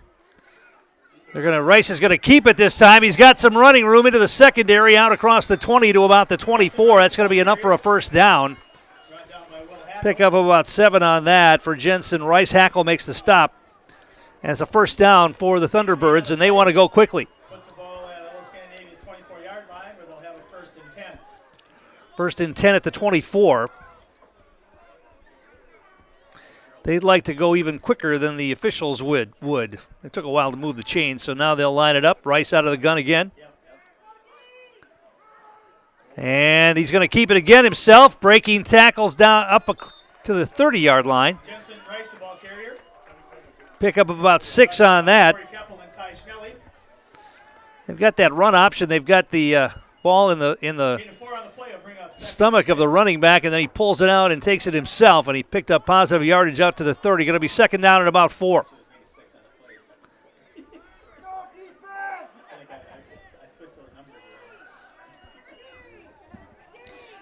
Of course, Loken to the near side. Wide receiver split over out to the far side as well.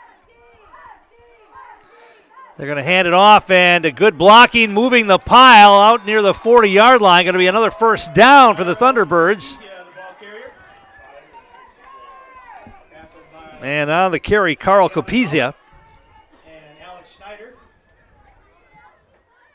Gain of 11 on the play. It'll give Iola-Scandinavia 1st and 10. So the Thunderbirds moving the football here in the second half, something they had trouble doing in that first half of football, but they're getting a nice push up front right now. 3 receivers in the formation this time. And the quarterback, Jensen Rice, is going to keep it. Now a flag flies in, probably going to be a hold. Rice is going to get knocked out of bounds. Another flag flies in. Probably going to be a couple of holding penalties. Flag down on the play. It is going to be a hold against Iola-Scandinavia. That'll mark them back. Our game brought to you in part tonight by Fleet Farm. They're here to help you gear up for hunting season. Shop their huge selection of scouting and concealment must-haves, safety essentials, and blaze orange gear. Shop the entire selection of hunting gear from all the top brands today at Fleet Farm. Ball's going to be marked all the way back to about the 31-yard line. So it's going to be 1st and 20. 1st and 20 with the ball back at the 31.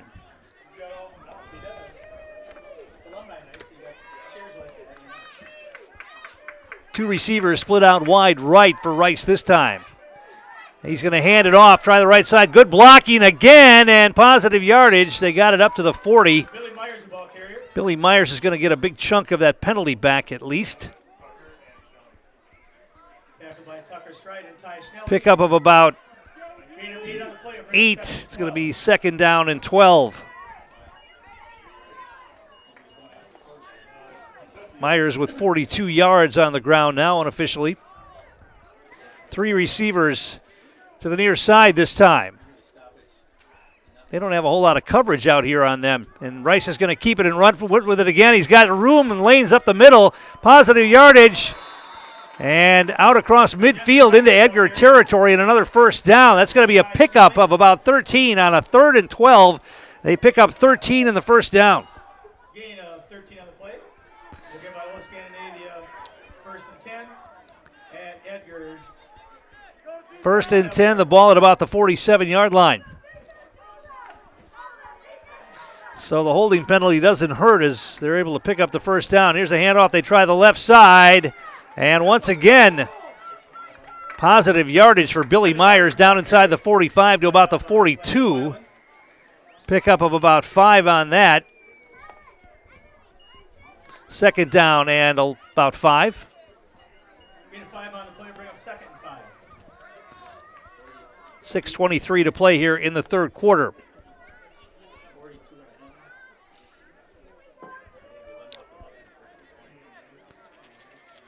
They have the plays on wristbands. Rice operating out of the gun. They're going to try the counter play and try to get it outside, and it's not going to get there. Tucker Strite slicing in from his safety spot, read that perfectly, and dropped Carl Capizia for a loss back to about the 45-yard line.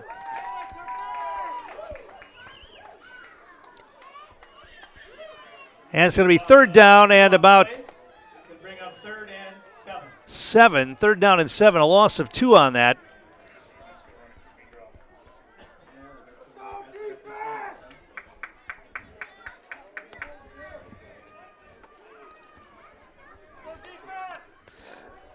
Three receivers to the left. Rice wants to throw.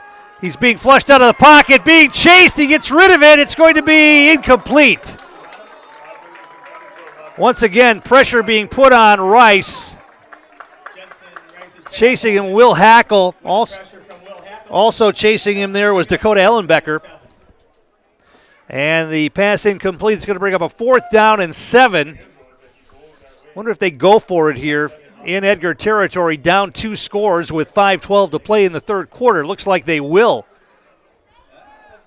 Well, let's see. Maybe not. They're going to punt this one away. Yeah, they can slide back into punt formation now. And they'll try to pin Edgar deep. Kicks away. It's a high, short punt. Going to go out of bounds. And Edgar will get good field position here. They're going to mark it at about the 36-yard line. So good field position for the Wildcats as the defense stiffens there after Iola-Scandinavia was moving the football. And Edgar will get the ball back here. They fumbled in their last possession, but they were moving the ball down the field. Our game day sponsors include Greg Gruitz, Miltram, Warner Insurance, Van Ert Electric, Edgar Building Supply, Cropping Central, and Edgar Family Restaurant.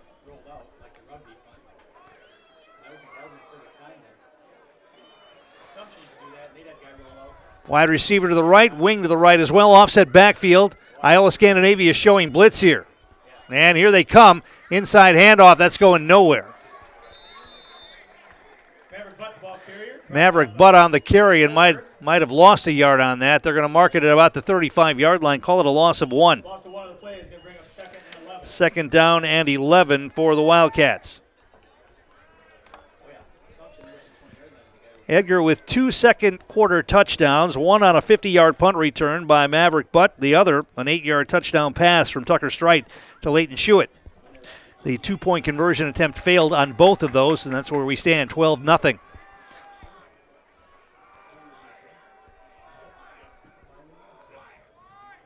Long snap count. Maverick Butt again. A little bit of a hole, but it closes quickly. He's not going to get much, maybe a couple. And it'll be third down and 9. Then where they mark the football, I think they're going to mark it at about the 36-yard line. So call it third and 9. What Edgar has done in these situations is try to get Schuett down the field a bit and have Tucker Strite just throw the ball up and have Schuett out jump the defenders. Schuett taller than all of the guys trying to guard him down there. Tight formation, but a wide receiver wide left. I think that's Schuett out there. Strite under center. He's going to keep it, run it up the middle, and he's going to get positive yardage, but not enough for the first down. Got it out across the 40 to about the 41 or 42-yard line. They've used that play a number of times here tonight. They must see something in that defensive formation where there's some open area right up the middle. And Tucker Strite just keeps it and goes straight forward like a quarterback sneak, only they're trying to pick up more yardage. Now we've got an injured Iola-Scandinavia player down on the field, so while they attend to him, we'll take a break. 3:23 to play third quarter, 12-0 Edgar. Back in a moment, you're watching high school football on Zaleski Sports. Make your next event a memorable one with D&T Rentals. Choose from several inflatable bounce houses, obstacle courses, and water slides. Or make a splash in our dunk tank. We also offer tents, tables, and chairs for the perfect party package. D&T Rentals is a family business who serves all of central and northern Wisconsin. We set up and pick up for a hassle-free experience. Visit us online at dntbouncerentals.com or call 715-892-0959 today. Edgar Lanes is a proud sponsor of Edgar football. We offer a wide range of youth and adult leagues, tournaments, fundraisers, and bowling parties. Also, try our delicious homemade pizza or something off the grill. Edgar Lanes, where friends and family come to meet. Greg's Groots Appliance is the place for all your home appliance needs. Let owners Greg and Tammy Cornack, along with their staff, provide you with quality appliances. Greg's Gruettes Appliance offers professional delivery, installation, and our own service department, located in Merrill and proudly serving all of central Wisconsin. Greg's Gruettes Appliance, service with Wildcat pride. And we're back here. The Iola-Scandinavia player is up and off the field under his own power. It's going to be 4th down and 5 for the Wildcats. They're probably going to punt the football here. Eight to receive, Jensen Rice and Grant Freedy. Dakota Ellenbecker in punt formation. Ellenbecker will punt from his own 30-yard line. Snap is good. Punts away. It's a line drive. And it's going to take a bounce and roll dead inside the 35 at about the 32-yard line. And that's where the Thunderbirds will have it. It's Alumni Night here tonight, honoring head coach Jerry Sins for the Edgar Wildcats. If you're an Edgar football fan, you can go to our Zaleski Sports main page, and we did a number of interviews earlier tonight with a number of Edgar assistant coaches, former players, former assistant coaches, and you can check those interviews out at ZaleskiSports.com. If they're not available immediately tonight, they will be available tomorrow. Dan be archived in. Thunderbirds out of the gun here, trailing 12-0. Let's see what they can do. They're going to hand it off. Another hole, dancing forward, breaking tackles, and then driven backwards. That's Billy Myers. They'll give him forward progress across the 35 to about the 37-yard line. Pickup of about 6 on that. Call it pickup of 6 on the carry. 2nd down and 4. The Iola-Scandinavia offensive line doing a pretty good job getting that initial push up front. 2nd down and 4.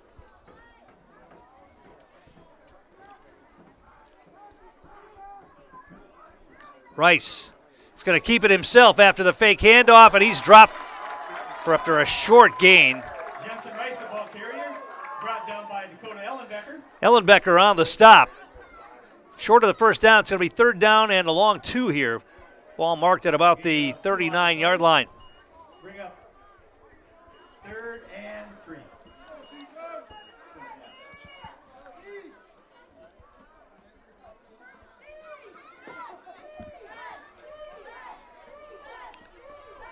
Receivers left and right. Jensen Rice operating out of the gun, and he's got 2 backs back there with him. And they're going to try a straight ahead run this time. It's going to be enough for a 1st down, I believe. Going to be close, but I think he got it. Myers on the carry. They're going to mark it at about the 40. Yeah, it's going to be a 1st down marked at about the 43-yard line. So it's a 1st down for the Thunderbirds. Gavin Maurer on the stop. And the 4 on the play will put the ball at Iola-Scandinavia's 43-yard line where they'll have it 1st and 10. 1st and 10 at the 43. Man comes in motion. They're going to fake the pitch. Rice wants to throw it deep. He's got a man behind the defense. It's caught. The tackle made at about the 25-yard line. Loken got behind the defense. Schuett was down there and made the tackle, and now he's cramping up. They're going to work on his leg as he's cramping up there as he fell to the turf. But a long gain, another 1st down for the Thunderbirds on the long pass. That was a well-designed play right there. About, 32 or 3 yards on that pass play to Loken?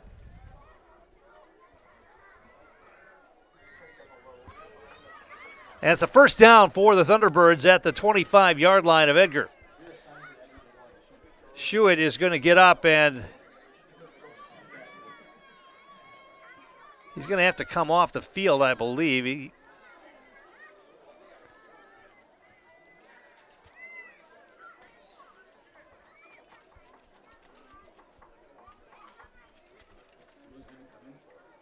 Shewitt's still down, being worked on. It looked like a cramp, though. They were trying to stretch his leg out.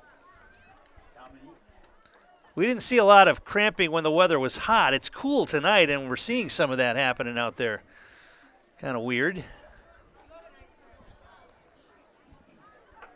But that would be a huge loss for Edgar if he can't return. You'd think he would be able to return after stretching it out a bit on the sideline, but that would be a big loss on both sides of the football for the Wildcats if Leighton Shewitt can't come back. Now he's up, and he'll walk off the field gingerly. 1st and 10, Thunderbirds at the Edgar 25. Edgar leading 12-0, a minute 15 to play here, third quarter.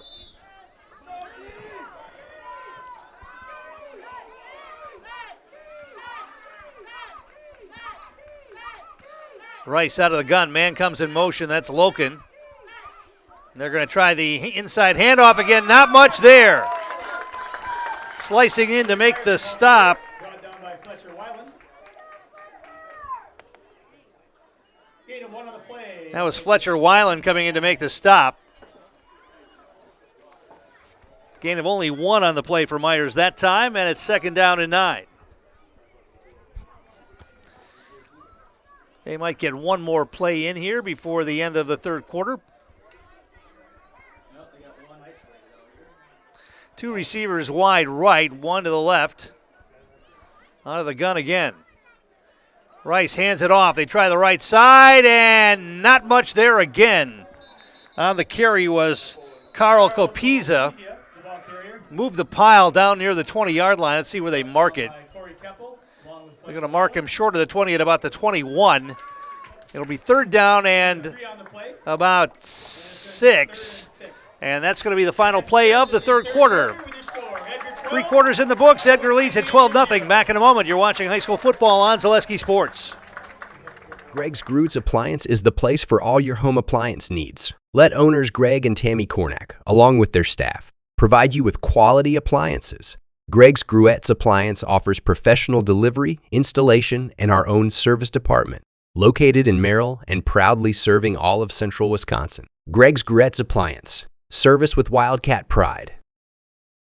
Van Ert Electric is an established leader in the electrical industry in the upper Midwest since 1964 with 5 locations in Wisconsin and a sister company in Michigan. We offer our customers a broad range of services from electrical construction, telecommunications, process controls, HVAC controls, thermal imaging, and arc flash evaluations for your industrial and commercial.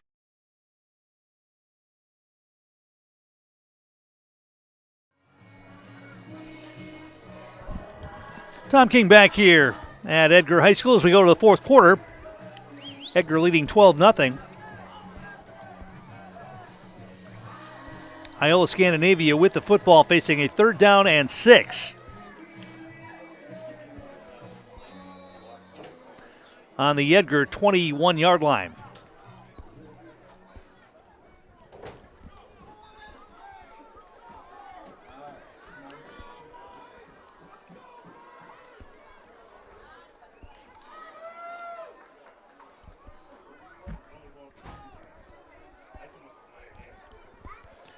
So let's see if the defense can get a stop here. Jensen Rice has got to tie his shoe. Now they'll start the count again. 2 receivers stacked to the far side. Rice is going to keep it himself up the middle, and he's going to be dropped short of the first down.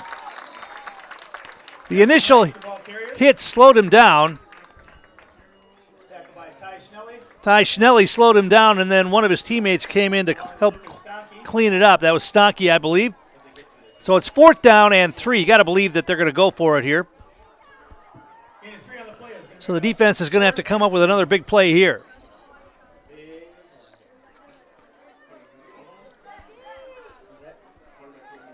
Looked like the quarterback, I don't know, was that his play calling wristband that he threw to the sideline and got a new one?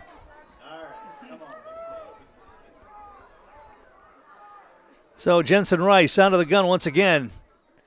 Hands it off, and breaking tackles. It's going to be a first down for the Thunderbirds. Billy Myers on the carry, picked up the first down. And Iola-Scandinavia trying to make this a one-score game as they have moved it down to the 10-yard line. Actually, it's going to be marked at about the 15. And it'll be 1st and 10 from there. They can get a first down near the inside the 5-yard line. Hand it off again to Myers. He's got running room again.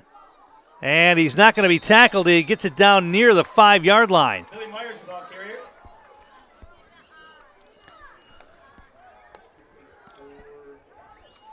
That offensive front, as we mentioned, for Iola-Scandinavia, really moving the line of scrimmage. They are giving the Iola-Scandinavia running backs 2, 3, 4 yards before they get hit.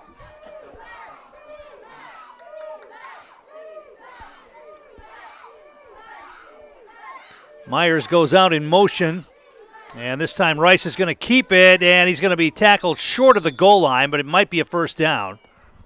Jensen Rice, the ball carrier. Tackled by Corey Keppel. It is going to be a first down. First and goal at about the 2-yard line, maybe the 1. And 3 on the play, puts the ball at the 2-yard line, where it's first and goal.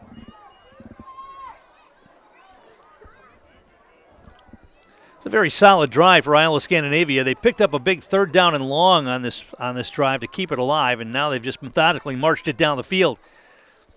Inside handoff, bouncing off, and into the end zone. Billy Myers on the touchdown run, and Iola-Scandinavia is on the board for the first time tonight.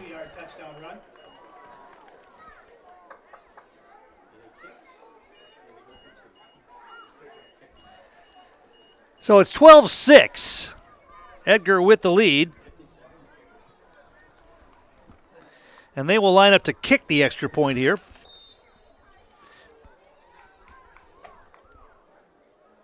Eliana Hahn is listed as, is that number 67? I believe it is. Snap is up, the kick is up, and the kick is no good, wide right. So the score remains 12-6 with 9:41 to play in regulation. Back in a moment. You're watching high school football on Zaleski Sports. Edgar Family Restaurant is located just south of Highway 29 in Edgar and open 7 days a week from 6 a.m. to 9 p.m. Breakfast, lunch, dinner, snack, drink, dessert, get it all at Edgar Family Restaurant. Homemade food to fill your belly and your soul. Daily specials including Friday fish fry, soup, salad, pies made from scratch, and a full menu of choices are yours at Edgar Family Restaurant. Give back to those who support our community. Give back and visit Edgar Family Restaurant for breakfast tomorrow, then stay for lunch and dinner too. Edgar Family Restaurant is a proud backer of Wildcats football. At Haugum Law Firm, we work tirelessly to provide the best in estate planning, probate, trust administration, and long-term care nursing home planning in central Wisconsin. In this changing world, we can accommodate virtual and telephone conferences for your convenience or face-to-face meetings in a safe space. Call us today to learn more. Haugum Law Firm, estate planning and elder law.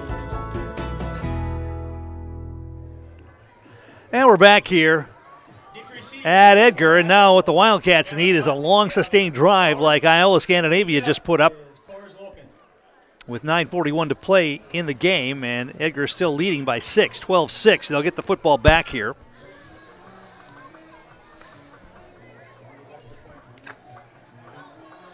course, Loken will kick off here for the Thunderbirds. Edgar, 3 men back deep. And it's a high end-over-end kick. It's going to be taken at about the 15-yard line by Hackle out across the 25. And still on his feet, moving the pile out across the 40, out across the 45. Great return by Will Hackle.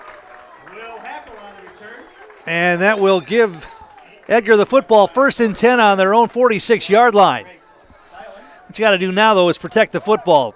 Edgar has turned the ball over twice on fumbles tonight. Don't need one here. Grind it out, run that clock. Keep up, picking up first downs. I think Schuett is back out there.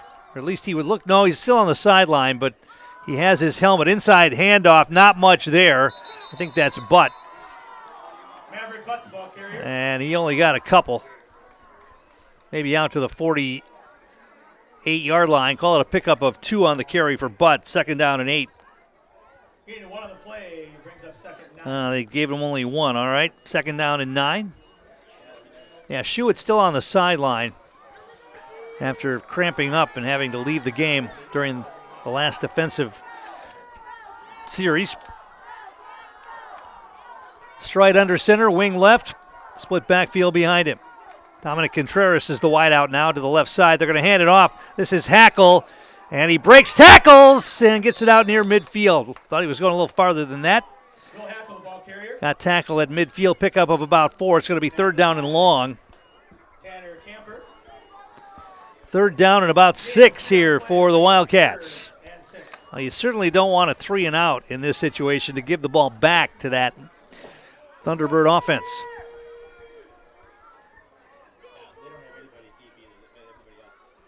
Schuett back in the game now. You got to think that maybe they're going to try to throw up one of those high balls to Leighton Schuett. He splits out wide to the far side. Single coverage out there. And instead they're going to hand it off. And it's going to be Maverick Butt, 1st down. He's able to slice through and pick up a big 1st down inside the 45-yard line, near the 40-yard line of Iola-Scandinavia. They're going to mark it on the 41-yard line, a pickup of 9 on the carry for Maverick Butt, and it's a big 1st down for Edgar as they can keep that clock rolling here.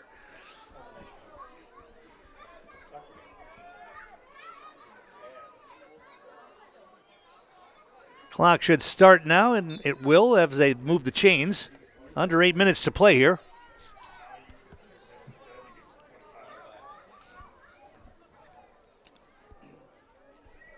Edgar taking as much time as they can in the huddle.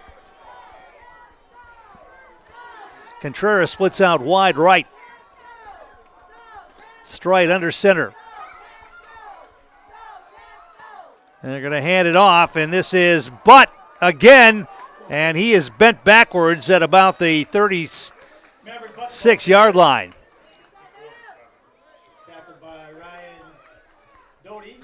Pickup of about 5 on that, maybe 4. Call it 2nd down and 6. Gain of 4 on the play will bring up 2nd and 6.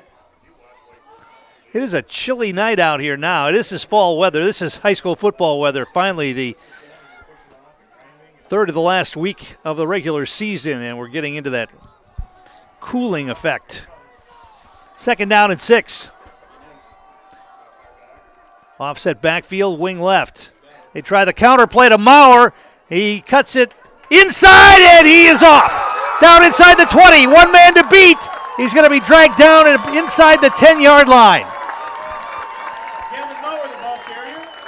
Great block. That's sprung Maurer after he looked like he was going to only pick up 4 or 5 yards. There was a great block out there. I didn't see who threw it, but it broke Maurer out into the defensive backfield, and he gets it down inside the 10-yard line at about the 6.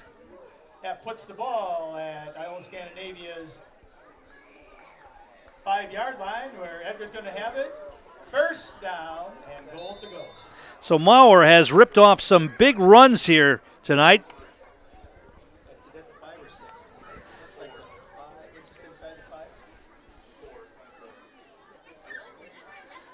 And the ball is marked just inside the 5-yard line. And they've got the full house backfield out there. Stride taking as much time as he can before he calls the play. Now he gets under center. And they're going to try Butt inside. And he is going to be stacked up. Did he get it in? Second effort? Yes, touchdown. Maverick Butt from the 5-yard line. Maverick Butt with a 5-yard touchdown run.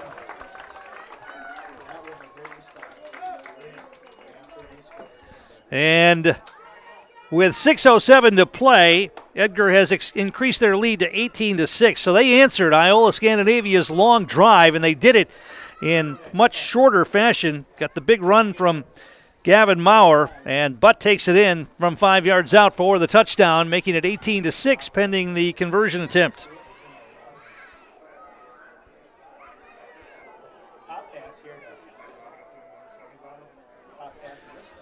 They're going to go for 2 again. They try Butt again, and he's going to be stacked up. Nowhere to go that time. Ball comes out, but they're going to say no. His forward progress was stopped. So the 2-point conversions not too working well tonight for Edgar. They've missed on all 3 of them, but the score 18-6, 6:07 to play. Back in a moment. You're watching high school football on Zaleski Sports. Looking for a unique space to host your next event or business meeting? Check out the Milk House at Miltram Farms. You can view the cows being milked by the robots, play in the sand table, or start your own farm on the farm simulator. We have space for up to 125 people indoors, or you can sit outside and enjoy the farm views from our grain bin gazebo and make s'mores on the corn crib fireplace.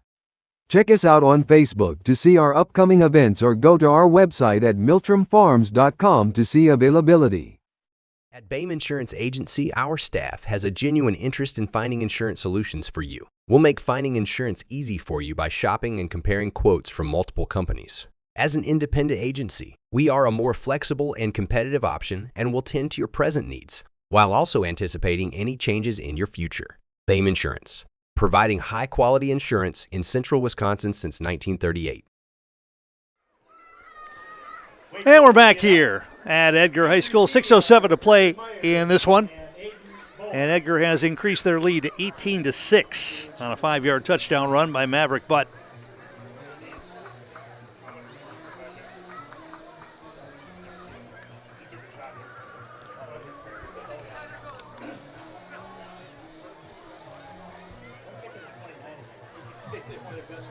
It's going to be Wade Cohill who will kick off here.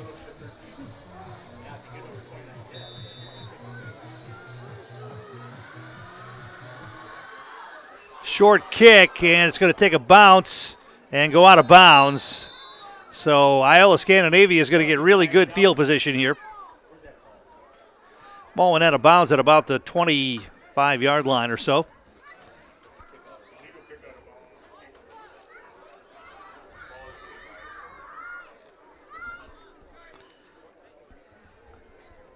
So the Thunderbirds find themselves down 12 with just 6:07 to play, 3 timeouts remaining. Kickoff out of bounds. Iola-Scandinavia will take over 1st and 10 at their own 35-yard line. Ball's going to be marked at the 35.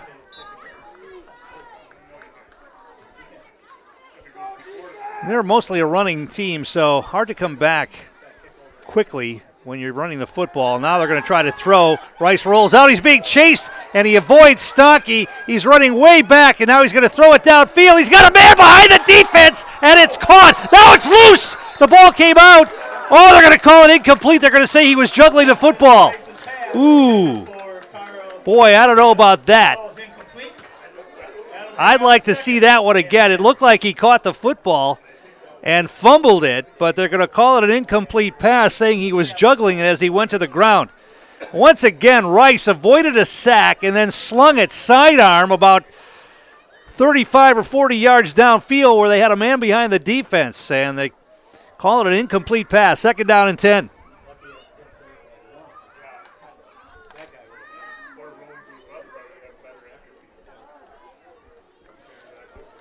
Receivers left and right. Can't let anybody get behind you now. He wants to throw it again. They're going to throw it downfield. They've got a man again. It's going to be picked off. That's Maurer, I believe. Let's see. Back down the other way. I think it's Gavin Maurer on the interception as he takes it back. Pass interception by Inside the 35-yard line of Iola-Scandinavia. That was a tight spiral pass, but Maurer was playing deep coverage that time. Iola-Scandinavia's 34-yard line, where Edgar will take over 1st and 10. And it'll be 1st and 10 Wildcats in Iola-Scandinavia territory. Maurer was knocked out of bounds at about the 34-yard line. 5:41 to play, and a huge play on a turnover. First turnover of the game on the Thunderbirds. And so the Wildcats back to the line. See when Iola-Scandinavia wants to start using their timeouts. Hand off. This is Butt, I believe. And he's moving the pile down inside the 30, down inside the 25.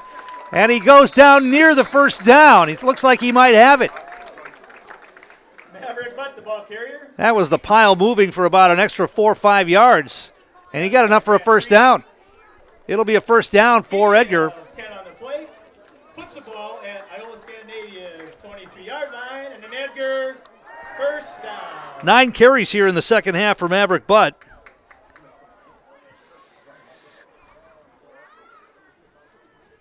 He's gone over 60 yards total on the night. And it's a 1st and 10 for the Wildcats inside the 25-yard line of the Thunderbirds.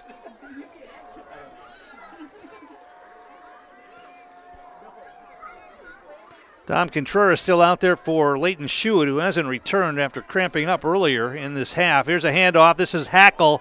He's not going anywhere. Dropped near the line of scrimmage. Maybe he got forward progress back to the line of scrimmage. And it's going to be, they're going to call it a loss of 1, call it 2nd down and 11, but more importantly, the clock will keep rolling. 4:35 to play.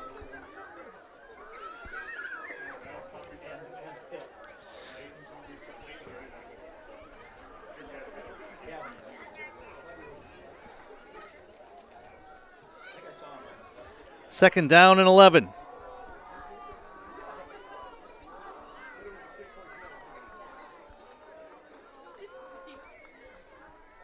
Stride under center. Quick hitter inside, breaking into the secondary. Maverick Butt tackled inside the 10-yard line. Maverick Butt, the ball carrier. Brought down by Carlo Colpizia.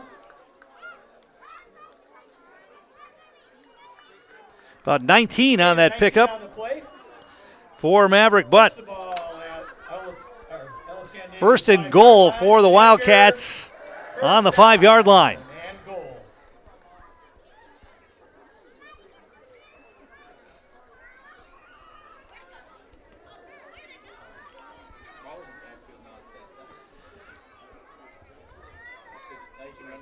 This is an impressive victory here tonight for this Edgar Wildcat squad. Strite, handoff to Butt again, big hole, and he is close. Is he in? Yes, touchdown. Second 5-yard touchdown run of the quarter here for Maverick Butt. Maverick Butt with a 5-yard touchdown plunge.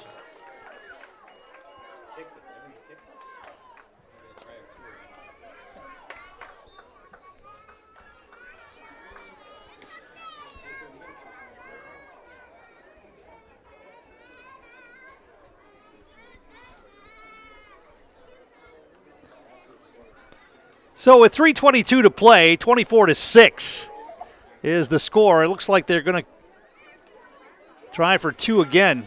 They have not had any success with 2-point conversion attempts tonight. Strite takes it right up the middle. Did he get in this time? Yes. 2-point conversion for Tucker Strite. Tucker Strite with a point after touchdown run is good. Making the score, Edgar 26. 26-6 the score with 3:22 to play. Edgar leading. Back in a moment. You're watching high school football on Zaleski Sports. Hey, you're tuned in to Better Halves. Skip, I love my hometown, and I want a health plan that feels the same way. So, what are your favorite local date spots? Oh, yeah, I know like all the date spots in Eclair. Jane, I'm Steve from security. I've lived here in Wisconsin my whole life, and that means I understand your health coverage needs better. By the way, Doug, it's Eau Claire. I have a dozen Eclairs in my dressing room.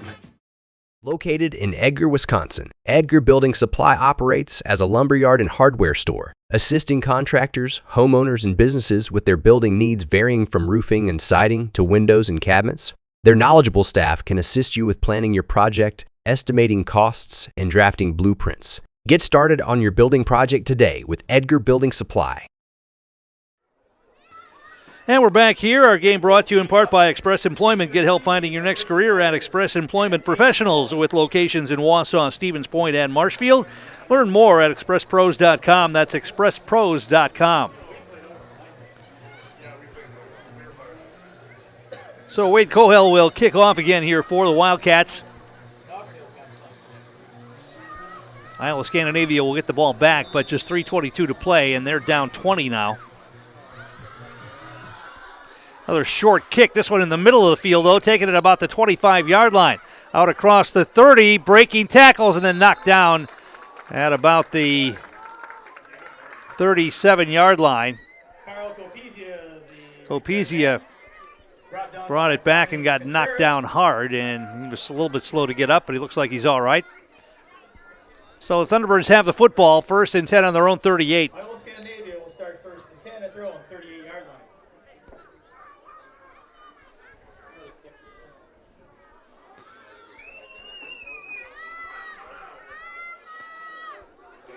Three receivers to the left, one to the right. Rice wants to throw. He's going to throw it deep. Good coverage out there. It's going to be knocked away.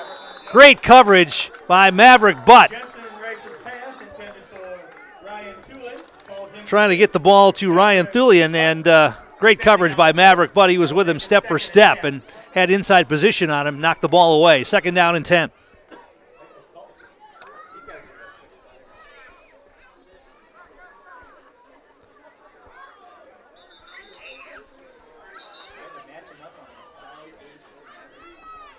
Jensen will operate out of the gun again here. They had the ball marked in the wrong place.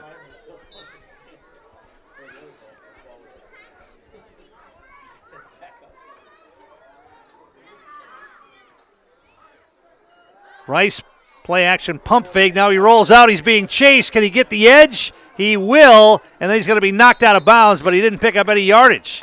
Ran a long way and for no gain. 2nd down to make that 3rd down now. 3rd down and 10.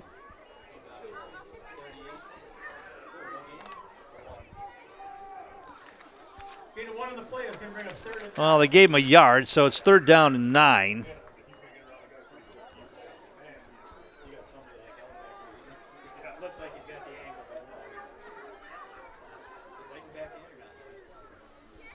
Back to the line they come.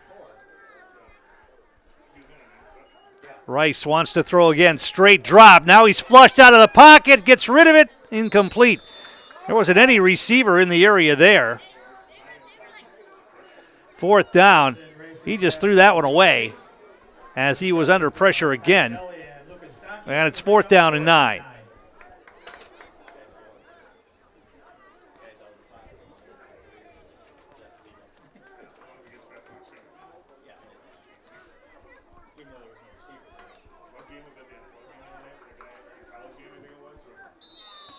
And now we're going to get a whistle and a timeout called by the Thunderbirds here with 2:53 to play. They're facing a 4th down and 9. We'll keep it right here. Our game brought to you in part tonight by Ridgetop Exteriors. Just like these players bring their best to the field, Ridgetop Exteriors brings top-tier performance to your home.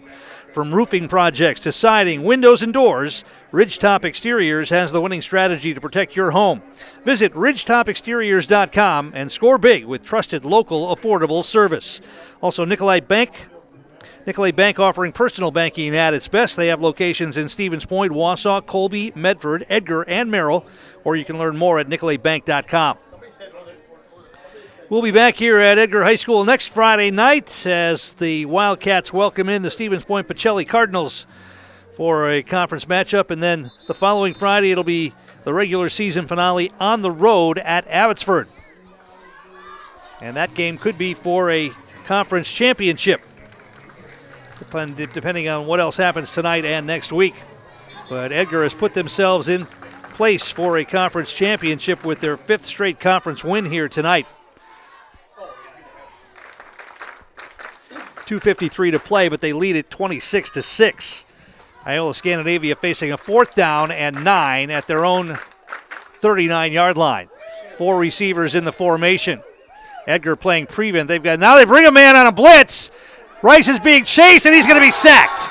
And Edgar will take over on downs. They brought the blitz that time, and getting there for the Wildcats was Austin Schreiber.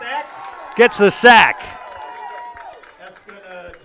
And the Wildcats will be able to run the clock out here at the 33-yard line. Well, they're probably going to have to get a first down in order to run the clock out, but they can run off most of this time.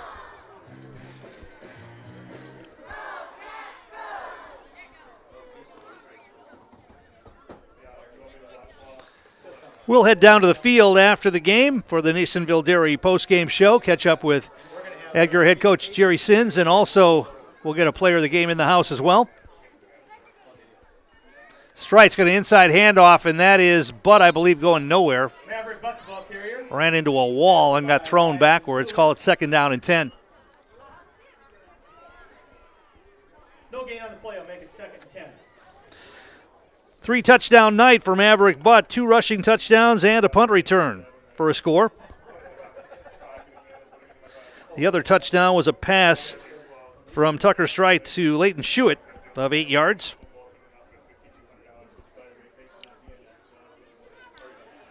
Edgar will let as much time go off the clock as they can here as the clock rolls down to 2:10 to play. 2nd down and 10. Iola-Scandinavia has 2 timeouts yet. They haven't used them yet. Here's Maurer. He's got a nice hole, but he's going to be knocked down after a short gain. Got it down to the 30. Pickup of maybe 4 on the carry for Maurer. And it'll be 3rd down and about 7.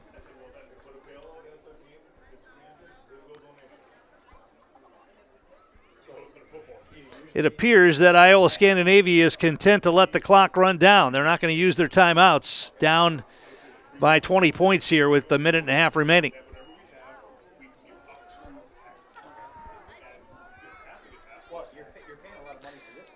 Strite under center.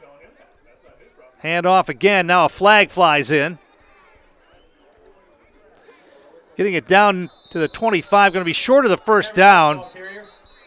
Looks like Butt on the carry, but there's a flag on the play, so let's see what that's about. That may help Edgar if they take the penalty. They'll just have to replay the down and kill off some more time. Going to be short of the first down by about a yard.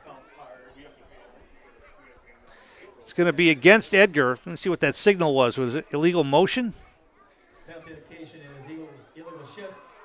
An illegal shift against the Wildcats.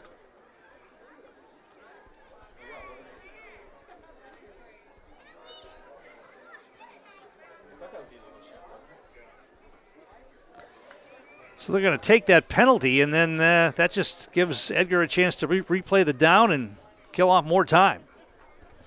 Ball marked back to the 35-yard line. 3rd down and 12. But the clock starts again.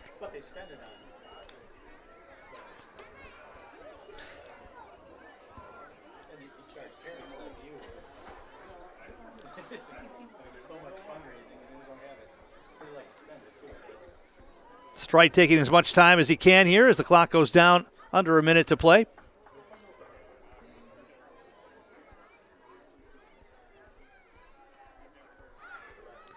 And they're going to hand it off to Maurer. The ball's on the ground, and Maurer's just going to have to fall on it. The handoff mishandled between Strite and Maurer.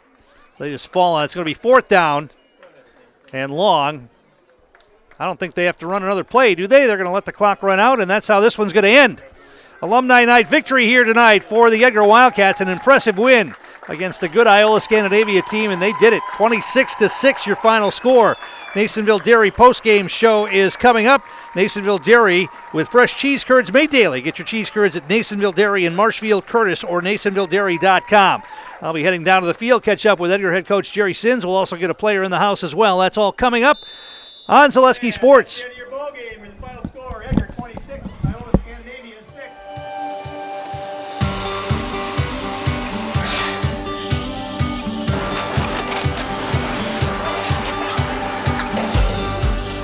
Good day. My name is Ken Hyman, and welcome to Nasonville Dairy here in central Wisconsin, Marshfield, Wisconsin, as a matter of fact.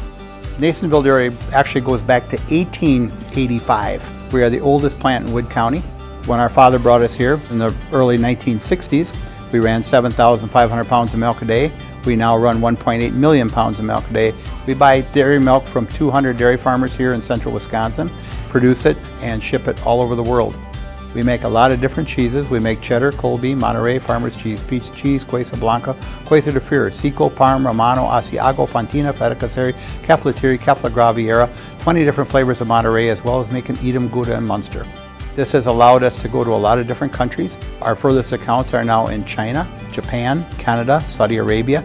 We do ship to Mexico, as well as a number of other places throughout the world. This is what we call Cheese Making 101. We tried to walk you through the cheese plant today, and we're in hopes that you see our people, what they're doing, and the amount of work that goes into producing the products that we hope you enjoy.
We make a lot of different cheeses. We make cheddar, Colby, Monterey, Farmer's Cheese, Peach Cheese, Quesa Blanca, Quesa de Fure, Seco, Parm, Romano, Asiago, Fontina, Feta Caseri, Cafetieri, Cafla Graviera, 20 different flavors of Monterey, as well as making Edam, Gouda, and Munster. And the cheese be with you.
Give me the sign when you're ready.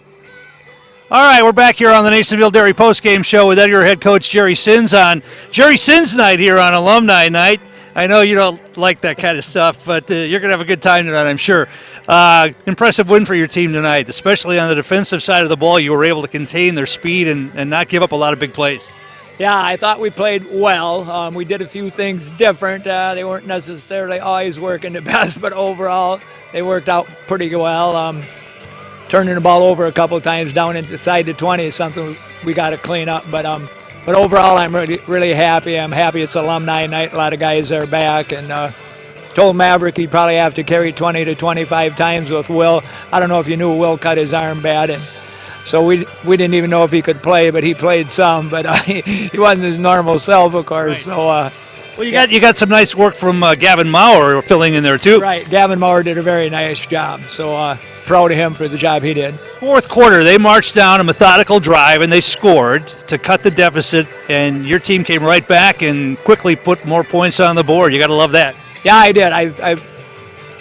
We're showing some resilience, which of course you need going into the playoffs and stuff like that. And hopefully we're going to just keep building on it. Well, I appreciate the time, and go and enjoy your night. Thank you very much. That's Edgar head coach Jerry Sins. We'll try to get Maverick Butt in here as our player in the house. I can recap the scoring for you. Maverick scored 3 touchdowns tonight. He had that 50-yard touchdown return, punt return for a touchdown. He also had a couple of 5-yard runs in the second half and carried the ball a lot, as Coach Sins said, especially in the second half of football, grinding it out for this Edgar Wildcat team. The other touchdown was an 8-yard pass from Tucker Strite to Leighton Schuett. And we're trying to get Maverick to join us here and get some words from him.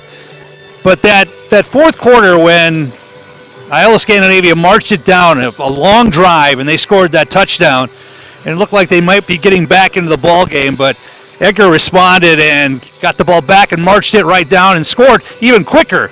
They had some big plays, as we mentioned. Gavin Maurer had some big runs, 34-yard run, 44-yard run, 20-yard run tonight for this Edgar Wildcat team. But it was Maverick Butt in the second half, carried, let's see, I think 11 times in the second half.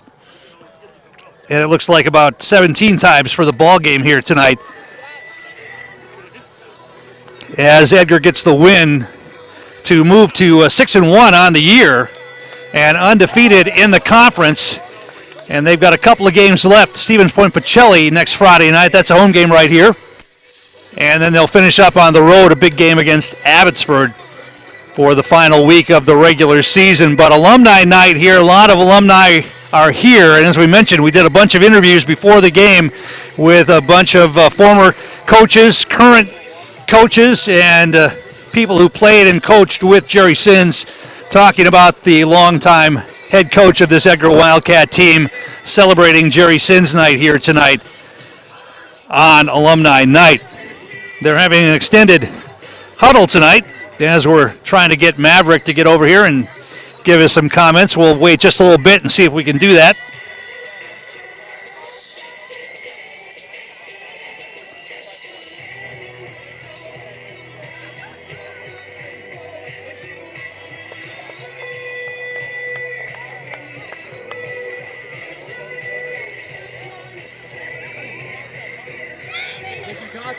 He's coming. And here he comes. We've got Maverick Butt joining us here tonight, the workhorse, especially in that second half. I would imagine you like getting the football like that. Yeah, it's definitely fun running around the guys you practice with every single week, and it just makes it that much more fun to do it with your buddies every week. Talk about that punt return, because it didn't look like you had much room on the sideline there, but all of a sudden the lane opened up and you just exploded. Yeah, I found my cousin Tucker and just ran behind him because I knew there would be greatness right behind it. They had a lot of speed on that team coming in, and defensively you guys were able to not give up a lot of big plays and contain that speed for the most part tonight. That was big. Yeah, we kind of contained ourselves in practice, kind of stay level-headed, tell ourselves that we can't let them get outside of us, or else it could be bad for us. But we just stayed level-headed. We did our job every single play and executed it. There you go. I'm Maverick Butt, and I'm in the house.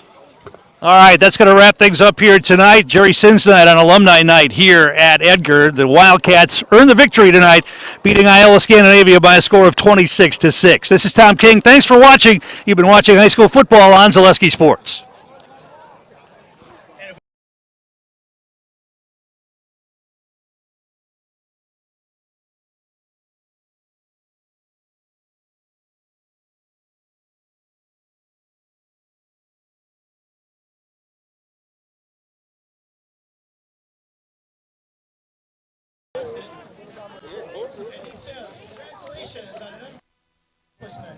I'm so proud of not only the results and success that you have been able to achieve, but also the way it was done. The lessons in hard work, servant leadership, are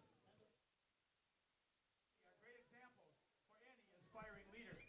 The older I get, the more I appreciate the values that were instilled through the Wildcat football program. There is no doubt you have changed my life, and I will always hold on to those memories of my time as a Wildcat. Good luck to the rest of the season. From Justin and his wife Connie and his girls. He says, love you, Dad and Papa.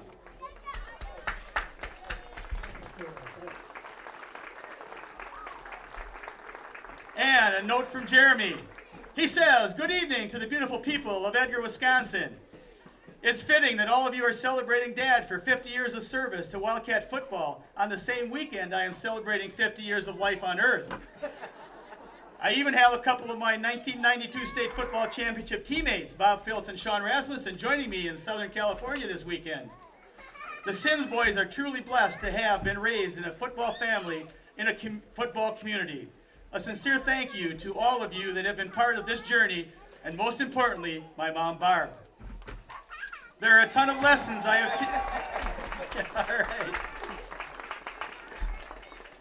Jeremy says there are a ton of lessons I have taken from my dad in the Edgar Football Leadership Academy. A couple that stand out the most. Number one, always approach each day with a positive mindset and a belief that you can make great things happen. Number two, your belief should be earned from the hard work and preparation you put into whatever it is you are pursuing. Coach Sins to this day gives his sons an update on how many Wildcat lifters made it in for morning lifts. Number three, never be satisfied with what you have accomplished and always seek improvement and more knowledge. Coach Sins is still one of the hardest working coaches in the state at the annual convention. Every year he comes home with an idea or two that he believes will make the Wildcats better. 50 years of that behavior makes for a lot of learning and improvement. Number four, anything worth doing is worth doing with great passion. I appreciate the fact that Coach Sins has evolved some of his motivational strategies from his earlier days of coaching. What has not changed since 1975 is his passion to make a positive difference in the lives of everyone associated with the Edgar football program and Edgar community. And number five, stay grounded in your faith. Your relationship with God should be reflected in your servant leadership style. Leadership is truly about serving others. Cheers to 50 years, Pops. A couple former state champion Wildcats will be raising a glass in your honor tonight. Love ya, Jeremy.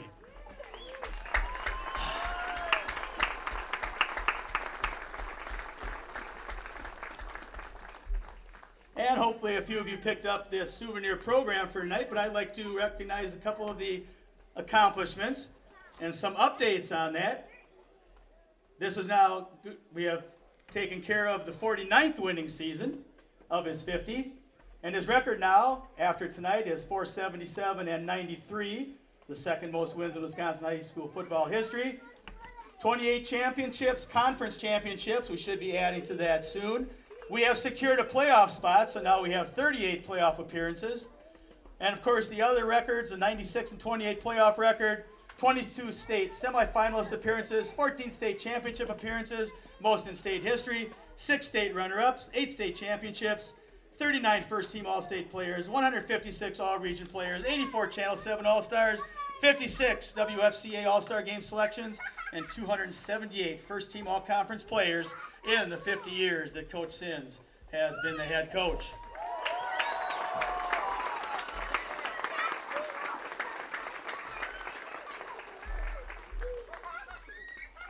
And now, the Edgar Football Alumni Club, with Gavin Borkart, the president, is going to present Coach Sins with a small trophy, kind of a big trophy, in appreciation of those 50 years.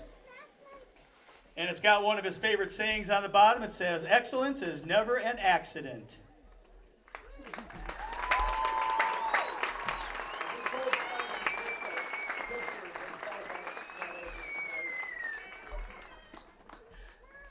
And we'd also like to present, looks like Gavin's given Barb the gift certificate to one of her favorite restaurants, so Coach Sins can take her out to eat. And it's the Pinewood Restaurant.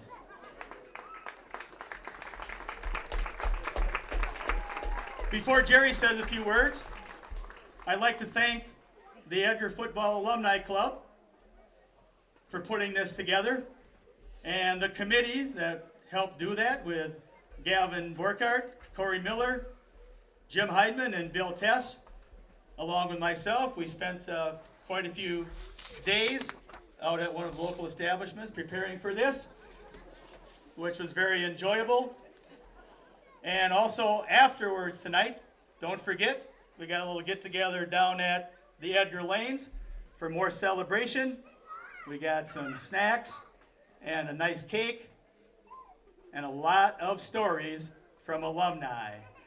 Coach Sins, I know you want to say a few words. It's all yours. Well, guys, you pretty much said it all, but I kind of take the thing too, you know, couldn't have done it without a lot of people. I want to recognize the people.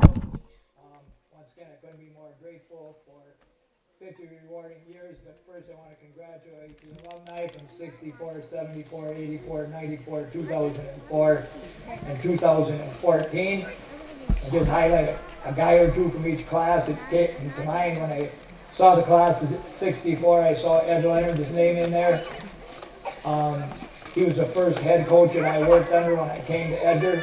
I learned a lot of good lessons from him about organization. I still use a lot of them today. A couple other guys in that crew were Roger Rasmussen and Bill Canetter, who I played softball with and golfed with a few times and stuff like that.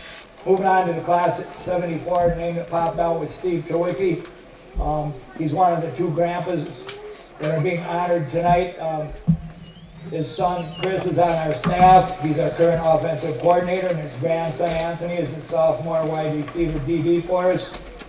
Jumping up to 84, there's a lot of guys that I know well from this class. John Mawsons is a guy who taught and coached here. Bart Layman, Tim Connect, Steve Dawkey. Bunch of these guys, and our second grandpa, Kyle Casco, his son is on our staff too. Andrew, he's our DB coach, and his grandson Landon is on the team. He's currently a freshman running back and linebacker. Jumping up to 94, Jeremy Applebeck and Sean Schnelly's names jump out because their two sons are captains this year on this team, Jace and Ty. Great guys and good leaders for our team. 2004, some more really special guys.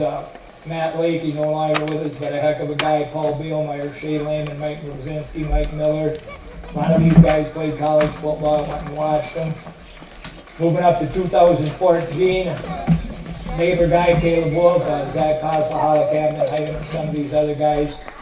So once again, I owe a tremendous debt of gratitude to all the guys that are honored here tonight and guys from all the classes. I also have to thank the administrators. I've gone through a lot of them, principals, a lot of them. Athletic directors, quite a few, stat men, custodians, cooks, secretaries, teachers. Once again, I couldn't have done it without your support. Some of these guys served a whole bunch of these roles, and one guy that I have down as an example is Mark Lakey. He was a teacher, he was an assistant coach, he was an AD, he was a principal, and he was an administrator, all here. And then he also did stats for us for a few years after he retired.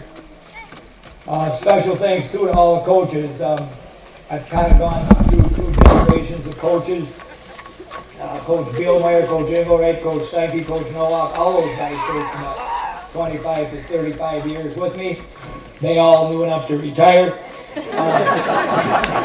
I somehow didn't. But now I got another whole crew like Coach Strike, Coach Lacasco, Coach Chowicki, Coach Paul.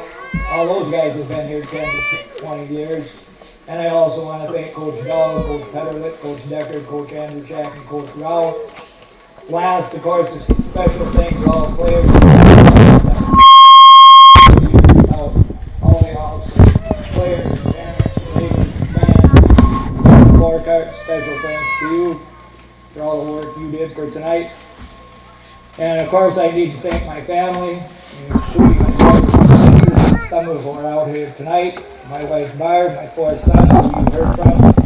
They all talk too much, but anyway.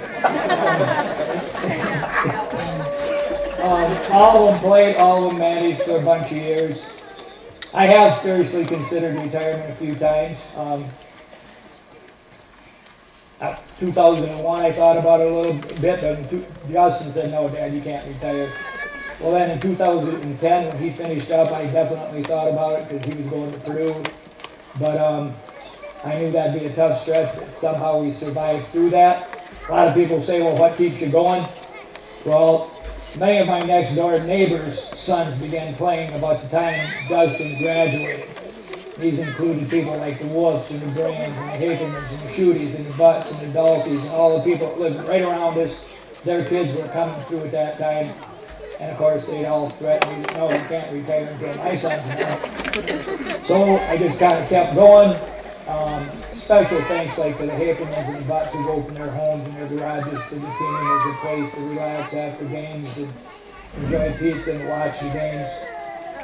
In summary, I know I've forgotten a lot of people I should have mentioned. There's hundreds of other people who've helped out and kept me going for all this time. But to all of you, I just want to say thank you, thank you, thank you. I couldn't have done it without you, and I wouldn't have wanted to do it without you. You're the best, and God bless you all. Thank you.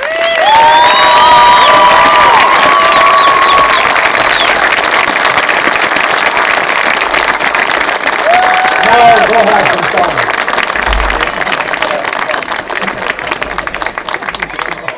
All right, one more time. Congratulations, Coach Sims. And we're not done yet.